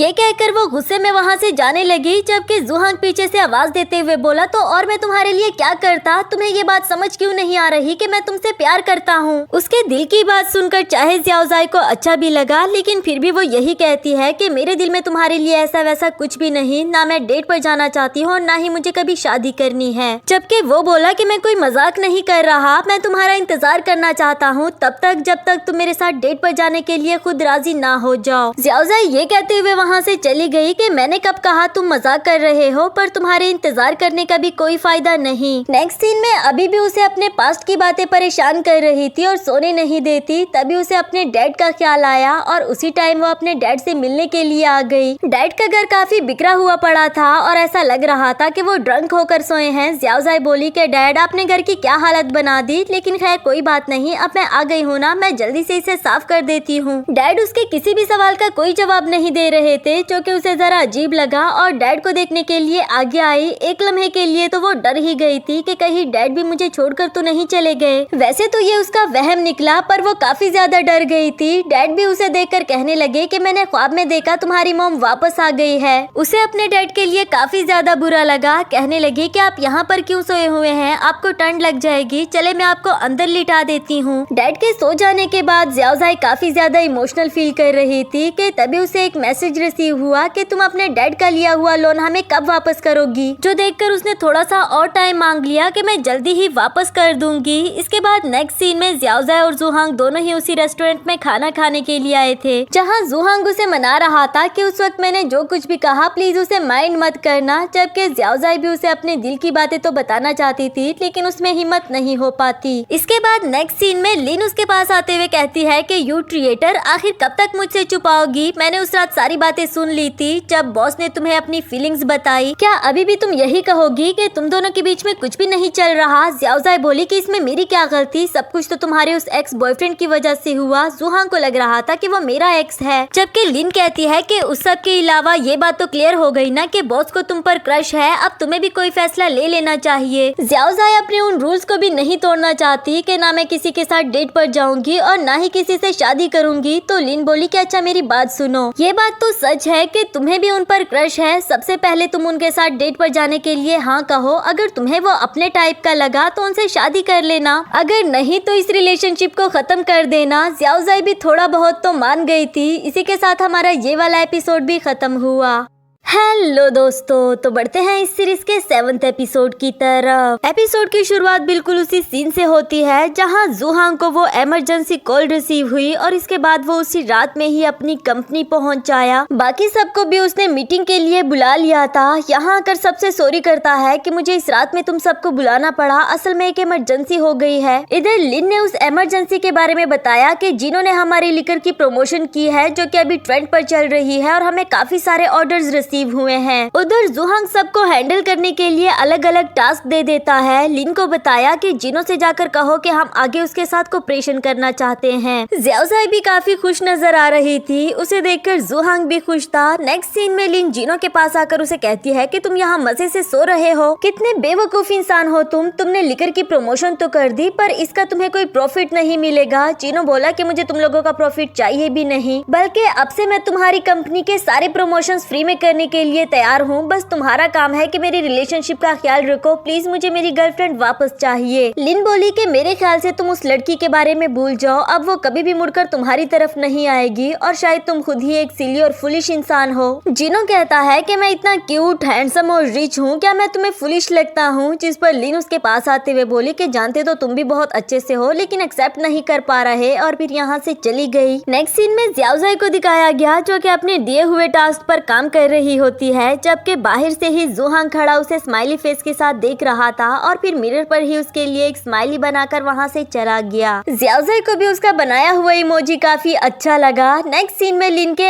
एक्स बॉयफ्रेंड सोंगबू को उसका बॉस डांट रहा होता है कि तुम हमारी कंपनी में किस काम के, जबकि ज़ुहांग की कंपनी उस मामूली सी लड़की की वजह से कितनी फेमस हो गई है। सोंगबू को भी ये देखकर काफी गुस्सा आ रहा था। वो किसी को कॉल करके कहता है कि जिनो से हमारे लिकर के प्रमोशन की बात करो, चाहे वो जितने मर्जी पैसे मांगे, हर हाल में हमारा ही लिकर ट्रेंड पर होना चाहिए। नेक्स्ट सीन में लिन ज़ियाओज़ाई को बता रही थी कि सोशल मीडिया पर सब तुम्हारे बारे में बुरा भला कह रहे हैं कि एक तरफ तो तुम जिनो की गर्लफ्रेंड हो और दूसरी तरफ ज़ुहांग को सेड्यूस करने की कोशिश कर रही हो। तुम्हें नहीं लगता कि तुम्हें इन सब को जवाब देना चाहिए? ये सब तुम्हें गलत समझ रहे हैं। पर ज़ियाओज़ाई काफी रिलैक्स थी। वो कहती है कि मुझे इससे कोई भी फर्क नहीं पड़ता और वैसे भी अब से मैं सिर्फ उन लोगों के बारे में ही सोचना चाहती हूँ जो लोग मेरे लिए वैल्यूएबल हो, तो इन जैसे लोगों पर मैं अपनी एनर्जी वेस्ट क्यों करूं? भला मुझे क्या ही फर्क पड़ता है। लेकिन लिन को उसका इतनी सीरियस बात पर भी रिलैक्स होना अच्छा नहीं लग रहा था। कहने लगी कि अगर तुम कुछ नहीं करती तो फिर मैं खुद ही हैंडल कर लूंगी, और ये कहकर वहां से चली गई। नेक्स्ट सीन में लिन ने जिनो को लाइव स्ट्रीमिंग के लिए तैयार कर दिया था, जो देखकर ज़ियाओज़ाई बोली कि इसकी क्या जरूरत थी, पर लिन कहने लगी कि तुम बस देखती जाओ। उधर जिनो लाइव स्ट्रीमिंग में सारी बात क्लियर कर देता है कि किस तरह मैं और ज़ियाओज़ाई पहली बार मिले थे। सबको वो मेरी गर्लफ्रेंड लगी होगी, इसलिए मैंने ही उसे नाटक करने के लिए कहा था। सिर्फ यही नहीं बल्कि जब जिनो अपनी बातें खत्म कर चुका तभी दूसरी तरफ से जुहांग भी आता है इसी लाइव स्ट्रीमिंग को ज्वाइन करने के लिए। उसने भी सबको ये बात क्लियर कर दी कि ज़ियाओज़ाई ने कभी भी मुझे सेड्यूस नहीं किया बल्कि मुझे ही उससे पहले प्यार हुआ, और वैसे भी अब हम ऑफिशियली एक दूसरे के साथ डेट कर रहे हैं। ज़ियाओज़ाई वो इकलौती लड़की है जिससे मैं शादी करना चाहता हूँ। प्लीज आप सब लोग हमारी वजह से उसे बुरा भला कहना बंद करें, वो एक अच्छी लड़की है। ज़ियाओज़ाई को भी उसका ये सब कुछ कहना अच्छा लगा, लेकिन नेक्स्ट सीन में उसे गुस्सा भी आ रहा होता है क्योंकि सभी लोग उसे मैसेजेस करके पूछ रहे थे कि तुम्हारे और बॉस के बीच में ये सब कुछ कब से चल रहा था। तभी दूसरी तरफ से उसके घर जुहांग पहुंच आया। उसे देखकर भी ये डांटना शुरू कर देती है कि तुम्हें क्या जरूरत थी इतनी जल्दी ये सब कुछ पब्लिकली बताने की। अब मुझे सब लोग मैसेजेस करके पूछ रहे हैं। जुहांग भी उसे हक करके बोला कि तुम्हें क्या जरूरत है छुपाने की, तुम भी सबको सच बता दो ना। साथ ही उसे रोमांटिक वे में किसिस भी कर रहा होता है, जिस पर ज़ियाओज़ाई बोली कि तुम अपने रूल्स को तोड़ने की कोशिश कर रहे हो। तो वो कहने लगा कि मैं अपने रूल्स को तोड़ने के लिए तैयार हूँ, अब प्लीज तुम भी अपने रूल्स को तोड़ डालो। यहाँ दोनों ही रोमांटिक हो गए थे, पर ये वाला सीन ज्यादा देर तक चलता नहीं क्योंकि ज़ियाओज़ाई को उसके डैड की मिस्ड कॉल आ गई, जो देखकर वो कहने लगी कि एक इमरजेंसी हो गई है, मुझे जाना होगा। जुहांग इसके साथ जाना चाहता था पर ये बोली कि ये जरा पर्सनल इशू है, इसलिए मैं खुद ही डील कर लूंगी। नेक्स्ट सीन में जिनो लिन के पास आकर बैठते हुए कहता है कि अब मैं पहले की तरह सिली और फुलिश नहीं रहा, बल्कि मैंने उस लड़की को छोड़ दिया है, अब मैं काफी अच्छा फील कर रहा हूँ। लिन ने पहले तो उसे कांग्रेचुलेशंस कहा और फिर शुक्रिया भी अदा करती है कि कल तुमने मेरे कहने पर वो लाइव स्ट्रीमिंग की। एक बात याद रखो कि रिलेशनशिप में उसी लड़की के साथ आना जो तुम्हारी फीलिंग्स को समझे और तुम्हें अप्रिशिएट करे। उधर जिनो शायद ड्रंक था, इसलिए टुन होकर वहीं पर लेट गया। यहाँ पर लिन को वो काफी ज्यादा क्यूट लग रहा था, इवन के उसे वहीं पर लिटाकर थोड़ी देर के लिए वो उसे खड़ी देखती ही रही, फिर उस पर अपना कोट ओढ़कर वहाँ से चली गई। उधर ज़ियाओज़ाई अपने डैड को वापस लेकर आती है क्योंकि हमेशा की तरह वो ड्रंक हो गए थे और उनको रिसीव करने के लिए इसे ही जाना पड़ा। अगली सुबह ऑफिस में सब उसे तंग कर रहे थे कि कितनी चुपी रुस्तम निकली तुम्हारे और बॉस के बीच में इतना सब कुछ चल रहा था लेकिन तुमने हमें खबर तक होने नहीं दी। दूसरी तरफ से जुहांग आते हुए कहता है कि काफी दिनों से हम कंपनी के काम में बिजी रहे, तो क्यों ना एक दिन निकाल कर हम सेलिब्रेशन कर ले। ये वाला आइडिया बाकी सबको भी काफी पसंद आया। उन सब के जाने के बाद जुहांग ज़ियाओज़ाई से पूछता है कि तुमने वो इमरजेंसी हैंडल कर ली या फिर मेरी हेल्प चाहिए होगी, तो वो बोली कि नहीं मैंने हैंडल कर लिया था। लेकिन दिल ही दिल में उसे इस बात का भी डर लग रहा था कि मैं जुहांग को अपने डैड के बारे में कैसे बताऊं कि वो ड्रग एडिक्ट है, क्या हम दोनों की लाइफ कभी हैप्पी लाइफ हो पाएगी या नहीं। नेक्स्ट सीन सेलिब्रेशन पार्टी का दिखाया गया जहाँ लिन काफी परेशान लग रही थी। ज़ियाओज़ाई ने इसकी वजह भी पूछी पर उसने कुछ खास नहीं बताया। दूसरी तरफ जुहांग अपने सीक्रेट गेस्ट की अनाउंसमेंट करता है जो कोई और नहीं बल्कि जिनो ही था। सभी एम्प्लॉइज ने उसका बहुत खुशी से स्वागत किया। उसे देखकर अब लिन भी खुश हो गई थी क्योंकि शायद वो उसके ना होने की वजह से परेशान थी। खैर इसके बाद वो ग्लास ऑफ वाइन लेकर पार्टी से बाहर निकल आई। जिनो भी उसके पीछे पीछे आ जाता है और उसे पूछने लगा कि तुम मेरे मैसेजेस का रिप्लाई क्यों नहीं कर रही। लिन ने बताया कि अब हमें बात करने की जरूरत ही क्या है, मेरा जो मिशन था वो तो वैसे भी कंप्लीट हो चुका। लेकिन फिर भी वो कह रहा था कि बात करने में क्या बुरा है, क्या तुम मुझसे नफरत करती हो। लिन ने उसे हाँ का जवाब दिया। जिनो ने उसे एक बार दोबारा पूछा, फिर भी उसका जवाब हाँ ही था। असल में वो इसके लिए फील करने लगी थी जो वो नहीं जानती कि मैं कैसे बताऊं। इधर जिनो उसे हक करते हुए कहता है पर मैं तो तुमसे प्यार करता हूँ। दूसरी तरफ से ज़ियाओज़ाई और जुहांग भी साथ में बाहर आ रहे थे, जो इन दोनों को साथ में देख लेते हैं और इन दोनों की इंटेंशंस भी समझ गए थे। लेकिन इनको इग्नोर करते हुए जुहांग बोला कि तुम्हारी बर्थडे आ रही है, मैंने कभी भी किसी लड़की को गिफ्ट नहीं दिया और मुझे समझ नहीं आ रही कि मुझे तुम्हें क्या गिफ्ट करना चाहिए, क्योंकि मैं कभी भी रिलेशन में नहीं आया, सिर्फ उसी के साथ रिलेशनशिप बनाना चाहता था जो कि हमेशा मेरे पास रहे। ये सुनकर ज़ियाओज़ाई उसे हक कर देती है और पूछने लगी कि क्या मैं तुम्हारे पास्ट के बारे में जान सकती हूँ। जुहांग ने बताया कि हाँ मेरा भी एक सीक्रेट है जो कि वो बताने ही लगा था। लेकिन एंड टाइम पर ज़ियाओज़ाई को एक कॉल आ गई जिसने इसे बुरी खबर सुनाई। दूसरी तरफ हमें लिन और जिनो को दिखाया जाता है जो कि दोनों एक साथ ही सोए थे और ये शायद लिन ने एक्सपेक्ट नहीं किया था, इसलिए उठकर वहाँ से जाने लगी। यहाँ ज़ियाओज़ाई और जुहांग डैड के पास पहुँच आए थे जिनका ड्रंक हालत में एक्सीडेंट हो गया था। वो लेडी भी ज़ियाओज़ाई को बुरा भला कह रही थी कि अगर ये तुम्हारे डैड है तो इस हालत में तुमने इनको अकेले छोड़ा ही क्यों। जुहांग ने उसे सॉरी किया जिसके बाद वो लेडी भी वहाँ से चली गई। थोड़ी देर के बाद ज़ियाओज़ाई जुहांग से कहती है कि अब तुमने सब कुछ अपनी आंखों से देख लिया, यही वो वजह है कि मैं कभी भी शादी नहीं करना चाहती। जुहांग जुहांग उससे पास्ट के बारे में सब कुछ जानना चाहता था, पर ज़्याओज़ाई बोली कि फिलहाल मैं कुछ भी बताने के लिए तैयार नहीं, प्लीज तुम यहाँ से चले जाओ। चाहे ये बात जुहांग को अच्छी नहीं लगी कि अभी भी ज़्याओज़ाई उसे कुछ बताने के लिए तैयार नहीं, पर उसे थोड़ा सा टाइम देकर वो वहाँ से चला गया। नेक्स्ट सीन में सुपरवाइजर वेन ज़्याओज़ाई से पूछ रहा था कि इतना टाइम हो गया, बॉस ऑफिस नहीं आ रहे और मुझे इतने सारे फाइल साइन करवाने हैं, क्या तुम्हें पता है उनको क्या हुआ है? ये बोली कि मुझे कैसे पता होगा, जाकर उनके असिस्टेंट से पूछ ले। जो सुनकर सुपरवाइजर वेन भी थोड़ा सा हैरान हो जाता है और इसी के साथ हमारा ये वाला एपिसोड भी खत्म हुआ।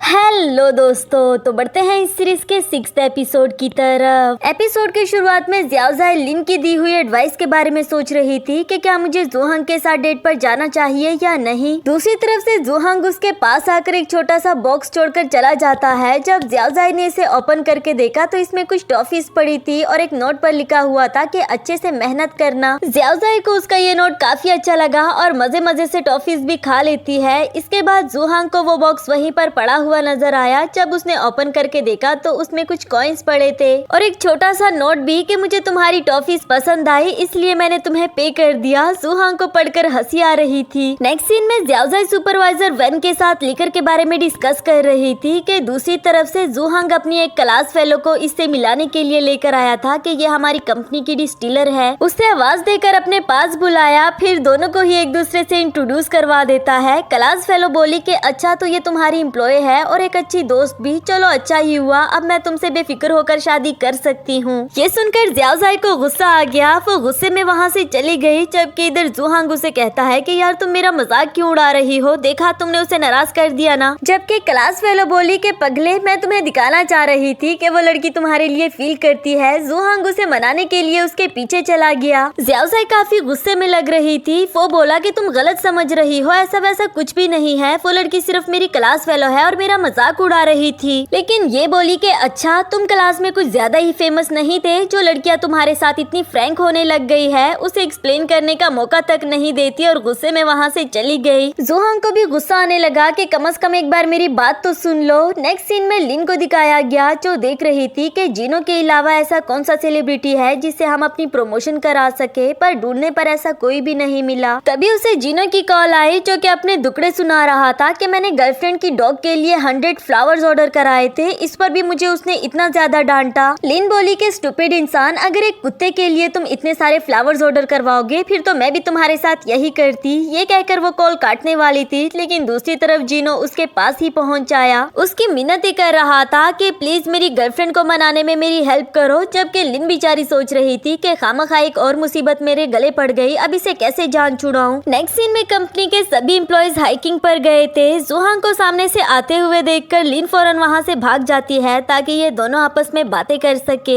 जिसके बाद जुहांग ने ज़्याओज़ाई को अपने साथ चलने के लिए कहा कि मैं तुम्हें एक शॉर्ट रास्ता दिखा देता हूँ, ये वाला रास्ता काफी ज्यादा लंबा है। तो ज़्याओज़ाई भी उसके साथ चलने लगी। चलते चलते जब ये दोनों थक गए और एक जगह पर बैठ जाते हैं, तभी जुहांग ने उससे सवाल किया कि तुम शादी क्यों नहीं करना चाहती। बदले में ज़्याओज़ाई का भी यही सवाल था कि अगर मैं ये पूछूं कि तुम शादी क्यों करना चाहते हो। खैर अगर मैं तुम्हारी तरह रिच होती ना तो एक आइसलैंड खरीद लेती, वहाँ पर प्लांटिंग करती, पेट्स रखती, खूब मजा आता। इधर जुहांग बोला कि क्या तुम उसमें मुझे शामिल नहीं कर सकती। ये सुनकर वो शर्मा जाती है और भागते हुए आगे जाने लगी कि मुझे जल्दी से टॉप पर पहुंचना है। जुहांग भी उसके पीछे पीछे जाने लगा। तभी ज़्याओज़ाई ने उससे पूछा कि अब तुम्हारी बारी, तुम बताओ कि तुम शादी क्यों करना चाहते हो। इस पर जुहांग ने बताया क्योंकि मैं चाहता हूँ कि मैं जिसके साथ भी रोमांटिक हूँ वो मेरी वाइफ हो और मैं उसकी पूरी रिस्पॉन्सिबिलिटी उठाऊं। ये पॉइंट ज़्याओज़ाई के लिए काफी अच्छा था। कहने लगी कि मैं बहुत थक गई हूँ। तो जुहांग बोला कि क्या मैं तुम्हें उठा कर ले जाऊँ। ये सुनकर वो फौरन से भाग जाती है। इसके बाद दोनों साथ में खूब इंजॉय करने लगे। कभी एक दूसरे की पिक्चर्स क्लिक करते हैं, कभी साथ में और कभी एक दूसरे के साथ बैठकर सॉन्ग सुनते रहे। जहाँ ये दोनों एक दूसरे के साथ इंजॉय कर रहे थे, वहाँ दूसरी तरफ बेचारी लिन अकेली अकेली घूम रही होती है। ऊपर से वो जिनो भी इसे कॉल्स करके परेशान कर रहा था कि मेरी गर्लफ्रेंड नहीं मान रही, मैं उसे कैसे मनाऊं। तभी लिन माउंटेन के टॉप पर पहुंच आई थी और उसे कहने लगी कि तुम अपनी गर्लफ्रेंड को सनसेट दिखाने के लिए ले आओ, ये बहुत पीसफुल लगता है, तो यकीनन वो भी तुम्हारी दिल की बातें समझ जाएगी। इधर ज़्याओज़ाई की नजरों से थोड़ी देर के लिए ज़ुहांग गायब हो गया था, तो ये काफी ज्यादा परेशान हो गई और उसे आवाजें देते हुए कहती है कि प्लीज सामने आ जाओ, ये कोई मजाक नहीं है। ज़ुहांग इसके पीछे ही खड़ा इसे आवाज देते हुए बोला कि मैं जानता था तुम भी मेरे लिए फील करती हो, तो क्या तुम अपने उस छोटे से आइसलैंड वाले ख्वाब में मुझे भी शामिल नहीं कर सकती। ज़्याओज़ाई के लिए भी अब अपनी फीलिंग्स को छुपाना आसान नहीं था। वो कह देती है कि हाँ, मैं तुम्हें अपने उस छोटे से ख्वाब में ऐड करने के लिए तैयार हूँ। ये सुनकर ज़ुहांग भी खुशी खुशी से उसके पास पहुँच आया और ज़्याओज़ाई ने मजीद बताया कि मैं तुमसे प्यार करने लगी हूँ, इसलिए मैं चाहती हूँ कि मुझे तुम्हें एक मौका जरूर देना चाहिए, लेकिन तुम्हारे लिए सिर्फ मैं ही अपने रूल्स को क्यों तोड़ूं? तुम भी तो शादी से पहले रोमांटिक होने वाला रूल तोड़ सकते हो ना, जिस तरह तुमने मुझ पर अटैक किया था ना अपने प्यार में फंसाने के लिए। अब मैं भी तुम्हारे इस रूल को तोड़ने के लिए काउंटर अटैक करूंगी। देखते हैं कि सबसे पहले कौन कामयाब होगा। ये कहकर वो वहाँ से भाग निकली। नेक्स्ट सीन ऑफिस का दिखाया गया, जहाँ ज़्याओज़ाई काफी कॉन्फिडेंट होकर आ रही थी और ज़ुहांग ने जब उसे देखा तो वो समझ गया कि ये मुझसे रोमांटिक होने की कोशिश करेगी। वहाँ से भागकर निकलना चाह रहा था, लेकिन ज़्याओज़ाई ने उसे भागने का मौका तक नहीं दिया। कहने लगी कि तुम मुझे अवॉइड क्यों कर रहे हो, इवन के उसे दीवार के साथ लगा देती है और पूछने लगी कि कंपनी के बॉस होकर तुम मुझसे डर रहे हो। वो तो सच में ही काफी ज्यादा नर्वस हो गया था। ज़्याओज़ाई बोली कि अच्छा मैं मजाक कर रही थी, वैसे मैं तुमसे ये पूछने के लिए आई थी कि हमारी कंपनी की फर्स्ट फीमेल डिस्टिलर कौन है। मैंने काफी मटेरियल पढ़ा, लेकिन फिर भी उस बारे में कुछ पता नहीं चला। ज़ुहांग उसके करीब जाकर उसके कान में बताता है कि ये एक सीक्रेट है और फिर फौरन वहाँ से चला गया। इसके बाद नेक्स्ट सीन में वो अभी घर जाने वाला था कि तभी ज़्याओज़ाई बोली कि चलो आज मैं तुम्हें घर ड्रॉप कर देती हूँ। ज़ुहांग बोला कि ये अच्छा आइडिया है, उसके साथ बैठकर चलने लगा। पहली बार उसका घर देखकर ज़्याओज़ाई को ये सेटिंग और डेकोरेशन काफी पसंद आई, तो ज़ुहांग बोला कि ये सब कुछ मैंने खुद डेकोरेट किया है। ज़्याओज़ाई को अभी भी अपने काउंटर अटैक वाली बात याद थी। कहने लगी कि तुम्हारा टेस्ट काफी अच्छा है, क्यों ना आज मैं इसे अच्छे से देख लूं, जो कहते हुए उसके करीब आ गई थी। ज़ुहांग पिछली बार की तरह नर्वस हो गया था। इसके बाद कुकिंग करते वक्त भी वो फ्लर्टी वर्ड्स का यूज कर रही थी कि आराम से अपने ये प्यारे प्यारे से हाथ मत काट देना। अब तो उस बेचारे के हाथों ने काम करना ही छोड़ दिया। ज़्याओज़ाई इसी मौके का फायदा उठाकर उसके करीब आ जाती है और उसे किस भी कर दिया,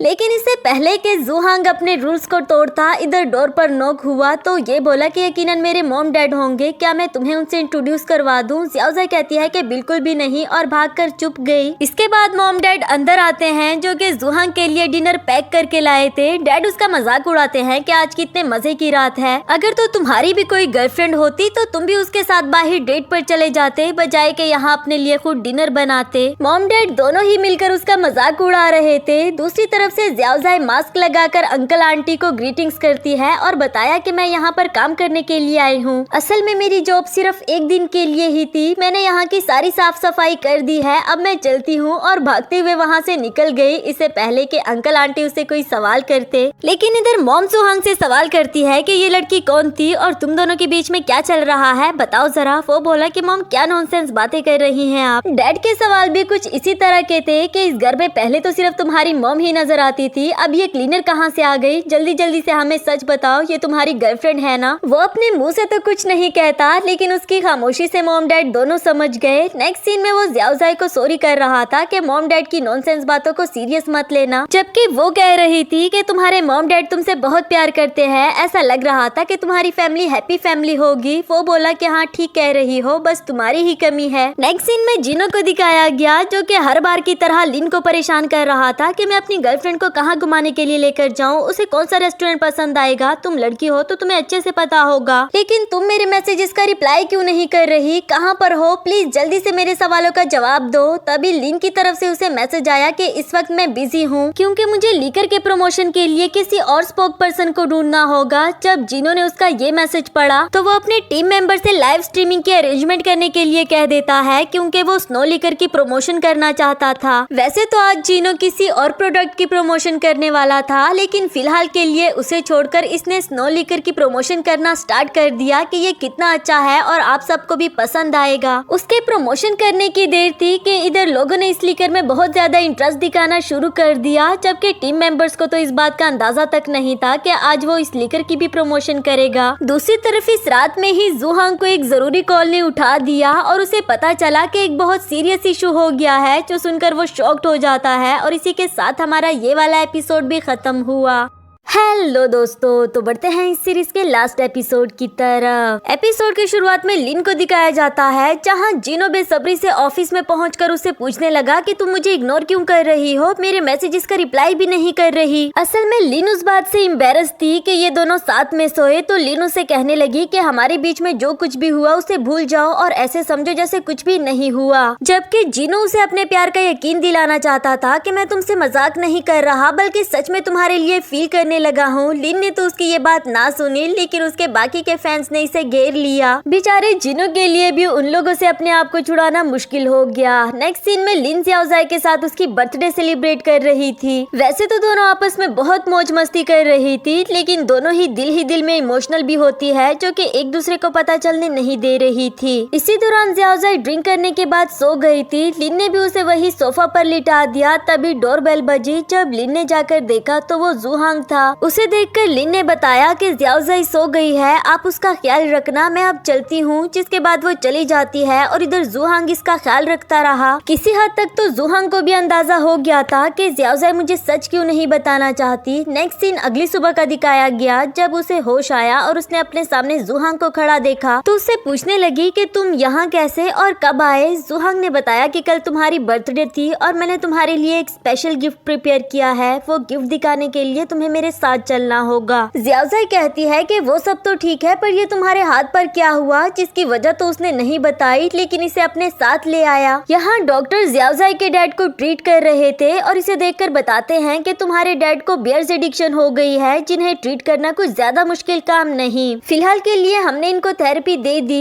ये प्रोसीजर 3 से 4 महीने तक चलता रहेगा और उसके बाद तुम्हारे डैड बिल्कुल ठीक हो जाएंगे। ये कहकर डॉक्टर वहाँ से चला गया। ज़ियाओज़ाई को उसका ये सरप्राइज देखकर काफी अच्छा लगा। वो पूछती है कि इसका मतलब तुम्हारे हाथ पर भी ये चोट मेरे डैड की वजह से लगी। तो वो बोला कि इसकी तो कोई बात नहीं, बस डैड जल्दी से ठीक हो जाए। इसके बाद वो अपने डैड के पास जाती है। डैड इसे देखते साथ ही पूछने लगे कि बेटा तुम ठीक तो हो ना। इधर ज़ियाओज़ाई की आंखों में आंसू आ गए थे, क्योंकि आज बहुत सालों के बाद उसने अपने डैड को सोबर देखा, जिन्हें अपनी बेटी की फिक्र हो रही है। साथ ही वो अपने बचपन के बारे में सोचने लगी, क्योंकि सिर्फ उसके बचपन में ही डैड सोबर हुआ करते थे। प्रेजेंट में डैड को भी इस सब का अंदाजा था कि वो अपनी बेटी से कितना बेखबर रहे। इसके लिए वो ज़ियाओज़ाई से माफी मांग रहे थे, जबकि ज़ियाओज़ाई उनको हक करते हुए बोली कि बस आप जल्दी से ठीक हो जाएं, मुझे आपकी बहुत जरूरत है। नेक्स्ट सीन में ज़ियाओज़ाई जूहांग को बता रही थी कि मेरा बचपन बहुत ही अच्छा गुजरा है। हमें डैड ने हरा साइज देने की कोशिश की, इवन के अपने डिस्टिलर की जॉब छोड़कर उन्होंने एक छोटा सा बिजनेस स्टार्ट कर दिया था, लेकिन वो बिजनेस अच्छे से नहीं चल सका। तो डैड बहुत सारे कर्जे के नीचे दब गए और इसी वजह से मॉम भी उन्हें छोड़कर चली गई। मैं जानती थी कि डैड हमेशा से ही डिस्टिलर बनना चाहते थे, इसलिए मैंने खुद डिस्टिलर बनकर उनकी ये ख्वाहिश पूरी कर दी। जूहांग उसकी ये सारी बातें सुनता रहा, कहने लगा कि तुमने बहुत अच्छा फैसला किया डिस्टिलर बनने का, और अगर तुम डिस्टिलर ना बनती तो फिर हम दोनों कैसे मिलते, और अगर मुझे तुम ना मिलती तो फिर मैं तो सारी जिंदगी अकेले ही रह जाता। ज़ियाओज़ाई को इसकी बात पर हंसी आ रही थी, जबकि जूहांग कहता है कि प्लीज अब से खुद को अकेले मत समझना, तुम्हारा हर दुख मेरा दुख है, मैं हमेशा के लिए तुम्हारे साथ रहना चाहता हूँ। जो सुनकर वो भी इमोशनल होकर इसे हक कर देती है और अब से दोबारा इन दोनों के बीच में सब कुछ ठीक हो गया। नेक्स्ट सीन में लिन को दिखाया गया, जिनो दोबारा से बचकानी हरकतें करते हुए उसके सामने आ पहुंचा और कहता है कि देखा, मेरे एरो ने भी तुम्हें ढूंढ निकाला, क्योंकि हम दोनों एक दूसरे से जुड़े हुए हैं। जिस पर लिन ने तो दोबारा से उसे डांटना शुरू कर दिया कि ये क्या बच्चों वाली हरकत है, तुम मेरा पीछा क्यों नहीं छोड़ रहे, इतने फेमस हो तुम, तुम्हें तो हजारों लड़कियां मिल जाएंगी, लेकिन तुम देखो कि मेरे पीछे ही पड़ गए। बेचारा जिनो भी उसे बताने की कोशिश कर रहा था कि भला मुझे उन लड़कियों से क्या लेना देना, मुझे तुम्हारे साथ रहने में मजा आता है, तुम मेरी फीलिंग्स को क्यों नहीं समझ पा रही। लेकिन लिन उसकी कोई भी सुने बगैर वहाँ से चली गई। नेक्स्ट सीन में ज़ियाओज़ाई और जूहांग साथ में टाइम स्पेंड कर रहे थे, क्योंकि अब जूहांग भी उसके घर में रहने लगा था। अचानक से उससे पूछने लगा कि क्या तुम मुझसे कुछ कहना चाहती हो, जबकि ज़ियाओज़ाई ने इसके लिए रिंग प्रिपेयर की थी। असल में वो वेट कर रही होती है कि कब ये मुझे प्रपोज करे तो मैं भी इसे रिंग दूं। इधर जूहांग इसके पास आकर कहने लगा कि मेरे पास तुम्हारे लिए एक सरप्राइज है। फिर अपने घर की चाबियां उसे देते हुए बोला कि अब से मेरा घर तुम्हारा, क्योंकि मैं अपना सब कुछ तुम्हारे हवाले कर देना चाहता हूँ। जिसका मतलब तो यही था कि वो इसे शादी के लिए प्रपोज कर रहा है। हमारी ज़्याओज़ाई को भी उसका ये गिफ्ट काफी पसंद आया, क्योंकि वो कब से इसी का ही तो वेट कर रही थी। नेक्स्ट सीन में जुहांग के पेरेंट्स को दिखाया गया, जो कि अपनी उस ऑनलाइन बेटी से बात कर रहे थे। बातों ही बातों में वो कहने लगी कि आप दोनों ने तो मेरे बॉयफ्रेंड को देखा ही नहीं, चलो मैं आपको उसकी पिक्चर दिखा देती हूँ। जो कहकर उसने एक पिक्चर सेंड कर दी और जब इन दोनों ने देखा तो आपस में ही कहने लगे कि ये तो हमारा बेटा जुहांग है। नेक्स्ट सीन में ज़्याओज़ाई लिन को माउंटेन के टॉप पर लेकर आई थी और फिर वहाँ से जाते हुए बोली कि मैं जरा पानी पी कर आती हूँ। दूसरी तरफ से जिनो भी पहुँच आया। उसे देखकर लिन पूछने लगी कि तुम यहाँ कैसे, तो वो बोला कि मैंने ही तो ज़्याओज़ाई को कहा था तुम्हें यहाँ पर लाने के लिए। याद है तुमने एक बार कहा था कि मैं जिस लड़की को पसंद करता हूँ मुझे उसे सनसेट दिखाने लाना चाहिए, तो मैं बस वही कर रहा हूँ। लिन तो उसे अभी भी यही कह रही थी कि मैं तुम्हें कितनी बार कहूँ मेरा पीछा करना बंद कर दो, लेकिन जिनो कहने लगा क्योंकि मैं फेमस हो चुका हूँ, मेरे फॉलोवर्स मिलियंस में है, पर क्या फायदा इस सब का अगर ये सब मुझे खुशी ना दे सके। जिस तरह तुमने मुझे प्रोटेक्ट किया, मुझे सही रास्ते पर चलना सिखाया, मुझे अपनी लाइफ में एक ऐसे ही इंसान की जरूरत है, तो क्या बुरा हुआ अगर मैं तुमसे प्यार करने लगा हूँ। अच्छा चलो मैं तुम्हें अपना सबसे बड़ा सीक्रेट बताता हूँ जो आज तक कोई भी नहीं जानता। फिर उसके करीब जाकर कान में अपना रियल नाम बता देता है, जो सुनकर लिन भी हंसने लगी और जिनो बोला कि देखा कितना फनी नेम है मेरा। उसकी ये सारी बातें सुनकर लिन भी पिघल चुकी थी। कहने लगी कि मैं तुम्हारे साथ डेट करने के लिए तैयार हूँ, क्योंकि मैं भी तुमसे प्यार करती हूँ। ये सुनकर तो जिनो बहुत ज्यादा खुश हो गया और उसे हक कर देता है। ये वाला सीन देखकर ज़्याओज़ाई भी जल्दी जल्दी से पहुंच आई और इसे अपने कैमरा में कैप्चर करने की कोशिश कर रही थी। उसे देखकर लिन बोली कि ज़्याओज़ाई अगर मैं पिक्चर्स में अच्छी ना आई ना तो देख लेना। फिर ये कहकर वो जिनो को किस कर देती है और अब से उन दोनों की भी हैप्पी वाली लाइफ स्टार्ट हो गई। नेक्स्ट सीन में जुहांग के मॉम डैड आपस में प्लानिंग कर रहे थे कि चलो जुहांग के साथ एक प्रैंक करते हैं। तभी दूसरी तरफ से वो भी पहुंच आया। कहने लगा कि मॉम डैड आपने मुझे इतनी जल्दी में क्यों बुलाया। जबकि डैड उसे पूछते हैं कि तुम्हारी गर्लफ्रेंड का नाम ज़्याओज़ाई है, तो वो बोला कि हाँ। इस पर डैड कहने लगे कि तुम्हारी उससे शादी नहीं हो सकती, क्योंकि वो और तुम दोनों बहन भाई हो। मॉम की ये बात सुनकर तो ज़्याओज़ाई भी शॉक्ड हो गई कि ऐसा कैसे हो सकता है। फौरन मुड़कर वहाँ से वापस जाने लगी, जबकि जुहांग उसे रोकने की कोशिश कर रहा था। इधर मॉम डैड आपस में कहने लगे कि हम तो बस प्रैंक कर रहे थे, ये तो सीरियस ही हो गई। लेकिन खैर बाहर आकर उसे क्लियर कर देते हैं कि हम दोनों ही जे हैं, तुम्हारे ऑनलाइन पेरेंट्स। जो सुनकर तो ज़्याओज़ाई भी काफी खुश हो गई। जुहांग को भी आज ही पता चला कि मॉम डैड हमेशा जो मेरी ऑनलाइन सिस्टर की बात करते थे वो असल में ज़्याओज़ाई है। यहाँ उसने ज़्याओज़ाई को एक और सीक्रेट भी बता दिया कि तुम हमेशा जानना चाहती थी ना कि हमारी कंपनी की फर्स्ट फीमेल डिस्टिलर कौन है, तो वो कोई और नहीं बल्कि मेरी मॉम है। मॉम डैड को ज़्याओज़ाई से और ज़्याओज़ाई को उन लोगों से मिलकर काफी अच्छा लगा, क्योंकि वो सब अब एक हैप्पी फैमिली बनने वाले थे। नेक्स्ट सीन में जुहांग एक बिजनेस ट्रिप पर जाने के लिए पैकिंग कर रहा होता है। साथ में वो ज़्याओज़ाई को भी लेकर जाना चाहता था, क्योंकि ये ट्रिप 2 साल के लिए है और इतना टाइम वो इसके बगैर नहीं रहना चाहता।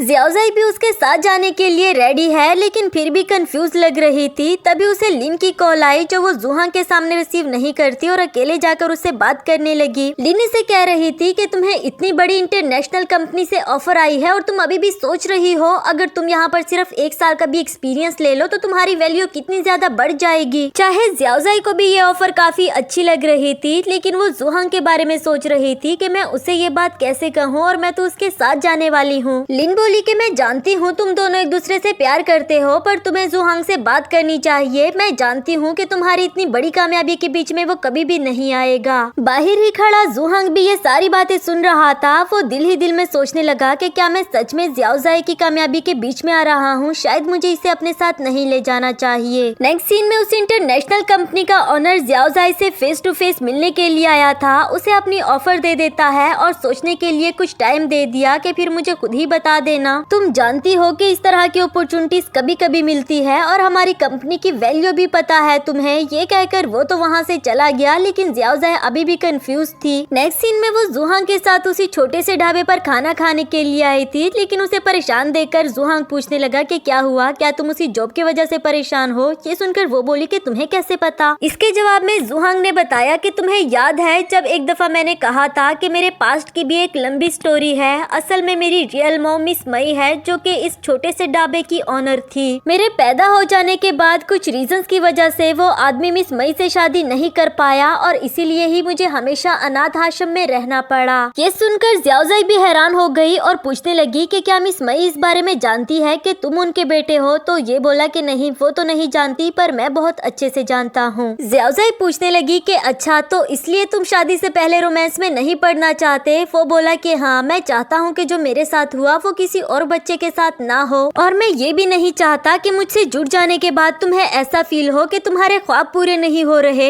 इसलिए मैंने फैसला किया है कि तुम मेरे साथ नहीं जा रही, बल्कि यही रहकर अपने डैड का ख्वाब पूरा करो। वैसे भी हमारे दिल एक दूसरे से जुड़े हुए हैं, तो दूर रहने से कोई फर्क ही नहीं पड़ता। ज़ियाओज़ाई को उसकी बातें सुनकर आंखों में आंसू आ गए थे। उसका हाथ पकड़कर कहती है कि हाँ, मैं हमेशा के लिए तुम्हारे साथ हूँ और बेसब्री से तुम्हारे वापस आने का इंतजार करूंगी। नेक्स्ट सीन 2 साल के बाद का दिखाया गया। ज़ुहांग बिजनेस ट्रिप से वापस आ जाता है और सबसे पहले वो ज़ियाओज़ाई को सरप्राइज देने के लिए उसके घर पहुंचा, लेकिन उसने देखा कि वो तो अपने घर पर है ही नहीं। तभी उसे एक रॉन्ग नंबर से कॉल आई और बताया कि हमने ज़ियाओज़ाई को किडनैप कर लिया है। अगर तुम उसकी जान बचाना चाहते हो तो फौरन से दिए हुए एड्रेस पर पहुंच जाओ। ये सुनकर तो वो फौरन से भाग निकला और जल्दी से उस जगह पर पहुंच जाता है जहां ज़ियाओज़ाई को कुछ लोगों ने पकड़ रखा था। ज़ुहांग बोला कि तुम लोगों को क्या चाहिए, प्लीज इसे छोड़ दो, मैं देने के लिए तैयार हूँ। वो बोले कि अगर हम इसे छोड़ दे तो क्या तुम अपना सब कुछ इसे दे दोगे? जिस पर ज़ुहांग कहने लगा कि हाँ हाँ, मैं दे दूंगा। ये सुनकर ज़ियाओज़ाई स्माइल करने लगी और फौरन से उठ खड़ी हुई कि बस बस, अब आप लोगों ने सुन तो लिया कि ये अपना सब कुछ मुझे दे देगा। वो पहले से ही वेडिंग ड्रेस पहनकर तैयार थी। इतना बड़ा प्रैंक देखकर अब ज़ुहांग भी थोड़ा सा रिलैक्स हो गया था और उसे हंसी आने लगी। लिन और जिनो ने भी इस प्रैंक में पूरा हिस्सा लिया हुआ था, जबकि ज़ुहांग फौरन से जाकर ज़ियाओज़ाई को हक कर देता है। ज़ियाओज़ाई बोली कि हम दोनों ने बहुत इंतजार कर लिया, चलो अब अपना अगला स्टेप ले लेते हैं, आज से तुम मेरे हुए। ये सुनकर ज़ुहांग बोला कि ठीक है, यानी कि वो भी उसका लाइफ पार्टनर बनने के लिए तैयार हो गया। जो सुनने के बाद सभी लोग मिलकर सेलिब्रेट करते हैं और इसी के साथ हमारी इस सीरीज की भी हैप्पी एंडिंग हुई। अगर आपका वीडियो पसंद आई तो मेरे चैनल को लाइक, शेयर और सब्सक्राइब कर देना।